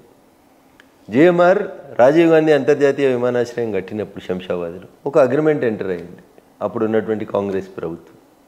ఏమని? భవిష్యత్తులో ఈ విమానాశ్రయానికి 150 కిలోమీటర్ల రేడియస్ లోపల ఒక కొత్త విమానాశ్రయానికి అనుమతులు ఇవ్వమని అప్పటి పెద్ద మనుషులు గౌరవనీయులు మన్మోహన్ సింగ్ గారి నాయకత్వంలో ఉన్నటువంటి యూపీఏ ప్రభుత్వం జిఎంఆర్లతో ఒక అగ్రిమెంట్ ఎంటర్ అయింది. అయినా భారత ప్రభుత్వం గౌరవనీయులు జ్యోతిరాదిత్య సింధియా గారు NDA 2లో నరేంద్ర మోడీ గారు రెండోసారి ప్రధానమంత్రి అయినాక సివిల్ ఏవియేషన్ మినిస్టర్గా హైదరాబాద్కి వచ్చి వరంగల్ జిల్లా మామునూరు దగ్గర, నిజామాబాద్లో, ఆదిలాబాద్లో 3 చోట్ల విమానాశ్రయాలు పెట్టడానికి భూసేకరణకు సంబంధించినటువంటి కసరత్తును ప్రారంభించమని అప్పటి ప్రభుత్వానికి రిక్వెస్ట్ చేసి లెటర్ పెట్టి చేసిపోతే ఇయ్యాలడికి అవి ఇంకా అక్షర రూపం దాల్చడానికి ఇంకా ఇంకా ఇంకా ఓనమాలు దిద్దుతున్నట్టే ఉన్నాయి. రాష్ట్ర ప్రభుత్వం భూమి ఇస్తే ఆదిలాబాద్లో, నిజామాబాద్లో, వరంగల్లో కొత్తగా విమానాశ్రయాలను పెట్టడానికి భారత ప్రభుత్వం సిద్ధంగా ఉంది. కొంచెం మీరు చొరవ తీసుకొని ఆ స్థలం మాకు ఇప్పిస్తే 3వ టెన్యూర్ ఆఫ్ నరేంద్ర మోడీ గారి ప్రభుత్వంలో ఆ విమానాశ్రయాన్ని పూర్తి చేస్తాం. ఉడాన్ పథకం కింద నరేంద్ర మోడీ గారి ప్రభుత్వం, భారతీయ జనతా పార్టీ ప్రభుత్వం ఎంకరేజ్ చేస్తేనే ఇలా చిన్న చిన్న పట్టణాలలో ఉన్నటువంటి ప్రాంతాలకు కూడా ఇలా విమానాలు పోవడానికి అవకాశం కల్పించింది నరేంద్ర మోడీ గారి ప్రభుత్వం. తెలంగాణ పట్ల ఒకటి, ఆంధ్ర పట్ల ఒకటి నీతి ఉండదన్న మాకు. ఈ దేశం మొత్తం నా శరీరం అనుకుంటే నా శరీరంలో ఏ భాగం ఖరాబ్ అయినా నేను ఖరాబ్ అయినట్టే ఫీల్ అవుతాను. కాబట్టి తెలంగాణ కూడా నా శరీరంలో ఒక భాగం కాబట్టి, తెలంగాణ కూడా బాగుండాలని కోరుకునేటోళ్ళం కాబట్టి, తెలంగాణ రాష్ట్ర ఏర్పాటుకి సందర్భం వచ్చినప్పుడు బేషరతుగా మద్దతు ఇచ్చిన పార్టీగా తెలంగాణ పట్ల ఎట్లాంటి శీతకన్ను లేదు, ఉండదు. తెలంగాణ డెవలప్మెంట్లో భారతీయ జనతా పార్టీ, భారత ప్రభుత్వం, నరేంద్ర మోడీ గారి ప్రభుత్వం ముందుంటుంది. ఎలాగో ఏవియేషన్ సబ్జెక్ట్ వచ్చింది కాబట్టి విజయ్ మాల్యా అంటే కింగ్ఫిషర్ ఎయిర్వేస్ని ఒక్క స్థాయిలో రన్ చేశారు అనేది నిజం. ఎంతో కొంత రెవెన్యూ ట్యాక్సేషన్ ఈ భారతదేశం యొక్క కాంట్రిబ్యూషన్ ఉంది అనేది వాస్తవం. అలాంటి ఒక విజయ్ మాల్యా ఈ దేశాన్ని దాటి వెళ్ళిపోవటం, ఆయన మళ్ళీ ఈ దేశానికి రావాలని చిందించటం, అంత మంచి దిగ్గజం ఒక అంబానీ, ఆదానీలతో పోటీ పడేటువంటి ఒక బిజినెస్ మ్యాన్ ఈ దేశాన్ని వదిలేసి వెళ్ళిపోవటం, ఆయన ఆ రకమైనటువంటి ఎమోషనల్ని వ్యక్తపరచటం, ఒక మెంబర్ ఆఫ్ పార్లమెంట్గా మీ యొక్క పాయింట్ ఆఫ్ వ్యూ చెప్పాలి విజయ్ మాల్యా పట్ల అంటే ఏం చెప్తారు? విజయ్ మాల్యా గారు వ్యాపారం చేసినారా? బ్యాంకుల నుంచి రుణాలు తీసుకున్నారా? రుణాలను ఎగ్గొట్టినారా? ఎందుకు పారిపోయినారు? ఏ సందర్భంలో పారిపోయినారు? ఇది ప్రజలందరి ముందు ఉన్నటువంటి తెరిచినటువంటి పుస్తకం. వారు పారిపోయిన తర్వాత మోడీ గారి ప్రభుత్వం హయాంలోనే మేము ఒక ఫ్యూజిటివ్ ఎకనామిక్ అఫెండర్స్ యాక్ట్ అనే ఒక చట్టాన్ని తీసుకొచ్చి ఇట్లా దేశం ఎల్లలు దాటి పారిపోయినటువంటి వ్యక్తుల యొక్క ఆస్తుల స్వాధీనం, లొంగిపోయేలా చర్యలు తీసుకోవడం, ఇట్లాంటివి చేయడం వల్లనే ఆయనకు 5,000 కోట్ల పైచీలకు లోన్ ఇస్తే ఇప్పటికే దాదాపు 9,000 కోట్ల పైచీలకు రుణాలు రికవరీ చేసినామని బ్యాంకులు చెప్తున్నాయి, నేను చెప్తలేను. ఇంకా వడ్డీలు మిగతా కూడా వసూలు చేసుకోవడానికి మేము తీసుకొచ్చినటువంటి, మోడీ గారి ప్రభుత్వం తీసుకొచ్చినటువంటి ఫ్యూజిటివ్ ఎకనామిక్ అఫెండర్స్ యాక్ట్ వల్లనే ఇలా విజయ్ మాల్యా లాంటి వాళ్ళు మళ్ళీ మేము దేశానికి వస్తాం, మిగతా అన్ని కట్టేస్తాం అనేటువంటి పరిస్థితిని కల్పించినాం. ఉత్తగానే వస్తాయని చెప్తలేరు మాల్యా గారు. It is all done by the Narendra Modi గారి గవర్నమెంట్. అట్లా అది లలిత్ మోడీలైనా నీరవ్ మోడీలైనా ఎవరి హయాంలో వారిపోయినా ఈ దేశ సంపదను దోచుకున్న ప్రతి ఒక్కరిని ఈ దేశానికి తెస్తాం, ఈ దేశ చట్టాల ప్రకారం శిక్షించుతుంది. డబ్బుల్ని ఎగ్గొట్టేసి ఇతర దేశాలకు పారిపోయినటువంటి నీరవ్ మోడీ గారు కానీ విజయ్ మాల్యా లాంటి వాళ్ళు కానీ ఎందుకు ఇంకా బీజేపీ తీసుకురాలేకపోయింది అనేది ఇంకో వాదన. సో ఇప్పుడు కాంగ్రెస్ పెద్దలకి కొంచెం అవగాహన ఉంటుందనే అనుకుంటున్నా, లేదని నేను అనుకోను. కావాలని అట్లా మాట్లాడుతుంటారు. బైలేటరల్ ట్రీటీస్ ఉంటాయి, ఒక దేశానికి ఇంకొక దేశానికి మధ్యలో నేరస్తుల అప్పగింత, పాస్పోర్ట్ రద్దు చేయడం, ఇట్లా రకరకాలైనటువంటి అంశాల విషయం లోపల రకరకాలైనటువంటి నియమ నిబంధనలు ఉంటాయి. సో ఆ నియమ నిబంధనలకు అనుగుణంగానే మనం అక్కడ కొట్లాడుతూ ఉన్నాం. ఆ దేశాల్లో కొట్లాడుతున్నాం కాబట్టి ఇలా విజయ్ మాల్యా లాంటి వాడు భారతదేశానికి వస్తా, నేను లోన్ కట్టేస్తాను బతిలాడేటువంటి పరిస్థితికి వస్తూ ఉంది. ఉత్తనే వస్తలేరు కదా. పారిపోయినోడు వస్తా అని దండం పెట్టి దరఖాస్తు ఎందుకు పెడుతున్నాడు కోర్టులకి? సో అంటే మనం తీసుకొస్తున్నటువంటి చర్యల వల్లనే అట్లా జరుగుతుంది. ఈ దేశం సొమ్ముని లోన్ రూపాయల్లో తీసుకొని ఎగ్గొట్టాలనుకున్న ప్రతి వ్యక్తిని కొంచెం వెనక కొంచెం ముందు ఆ దేశాలతో చేసుకొని ఒప్పందం తప్పకుండా వెనక్కి తీసుకొస్తాం, ఆ డబ్బులన్నీ తిరిగి రాబడి. ఇది బిజినెస్ మ్యాన్ల పరిస్థితి ఇలా ఉంటే, ఒక పక్క ముఖ్యమంత్రులు, మంత్రులు, మినిస్టర్స్, ఉదాహరణకి ఇప్పుడు కాళేశ్వరం ప్రాజెక్టు అవినీతి జరిగింది అని గతంలో స్వయాన నరేంద్ర మోడీ గారే అన్నారు. అందులో అది వైట్ ఎలిఫెంట్, అది ఒక ఏటీఎం బ్యాంక్ లాగా అయిపోయింది అని చెప్పేసి గతంలో మీలాంటి నాయకులు విమర్శలు చేశారు. ఈ రోజున ఎంక్వైరీలు జరుగుతూ ఉన్నాయి. ఏ రకంగా చూస్తారు? మీ పాయింట్ ఆఫ్ వ్యూ ఏంటి? ఈ రోజున కాళేశ్వరం మీద జరుగుతున్నటువంటి ఎంక్వైరీస్ని ఏ రకంగా చూస్తారు? కాళేశ్వరం ప్రాజెక్టు నిర్మాణంలో అవినీతి జరిగింది అనేటువంటి లైన్కి భారతీయ జనతా పార్టీ బూత్ అధ్యక్షుని దగ్గర నుంచి మొదలుకుంటే ప్రధానమంత్రి దాకా అందరిది ఒకటే line. There is no second opinion. కాకపోతే ఇప్పుడు రాష్ట్రంలో అధికారంలోకి వచ్చినటువంటి కాంగ్రెస్ ప్రభుత్వం ఒక రిటైర్డ్ గౌరవ న్యాయమూర్తి గారి చేత విచారణ కొనసాగిస్తుంది.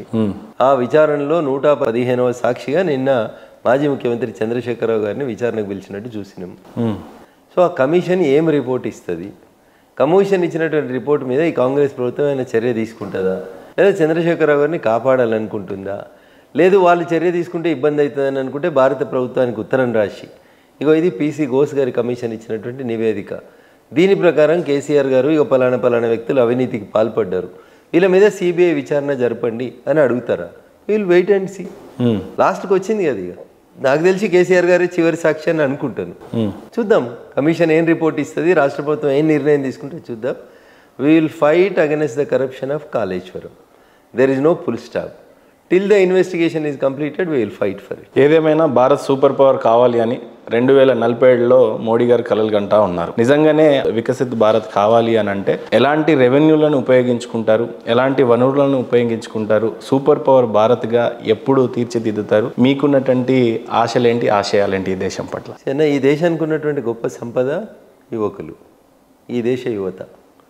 10 మంది ఇనుప కండరాలు, ఉక్కు నరాలు ఉన్నటువంటి యువకులను ఇస్తే ఈ దేశ గమనాన్ని, గతిని మారుస్తానని చెప్పిన స్వామి వివేకానందుడు నడయాడిన ఈ నేల మీద నాటి నరేంద్రుడు అన్నటువంటి కళని నేటి ఈ నరేంద్రుడు పూర్తి చేయబోతున్నాడు.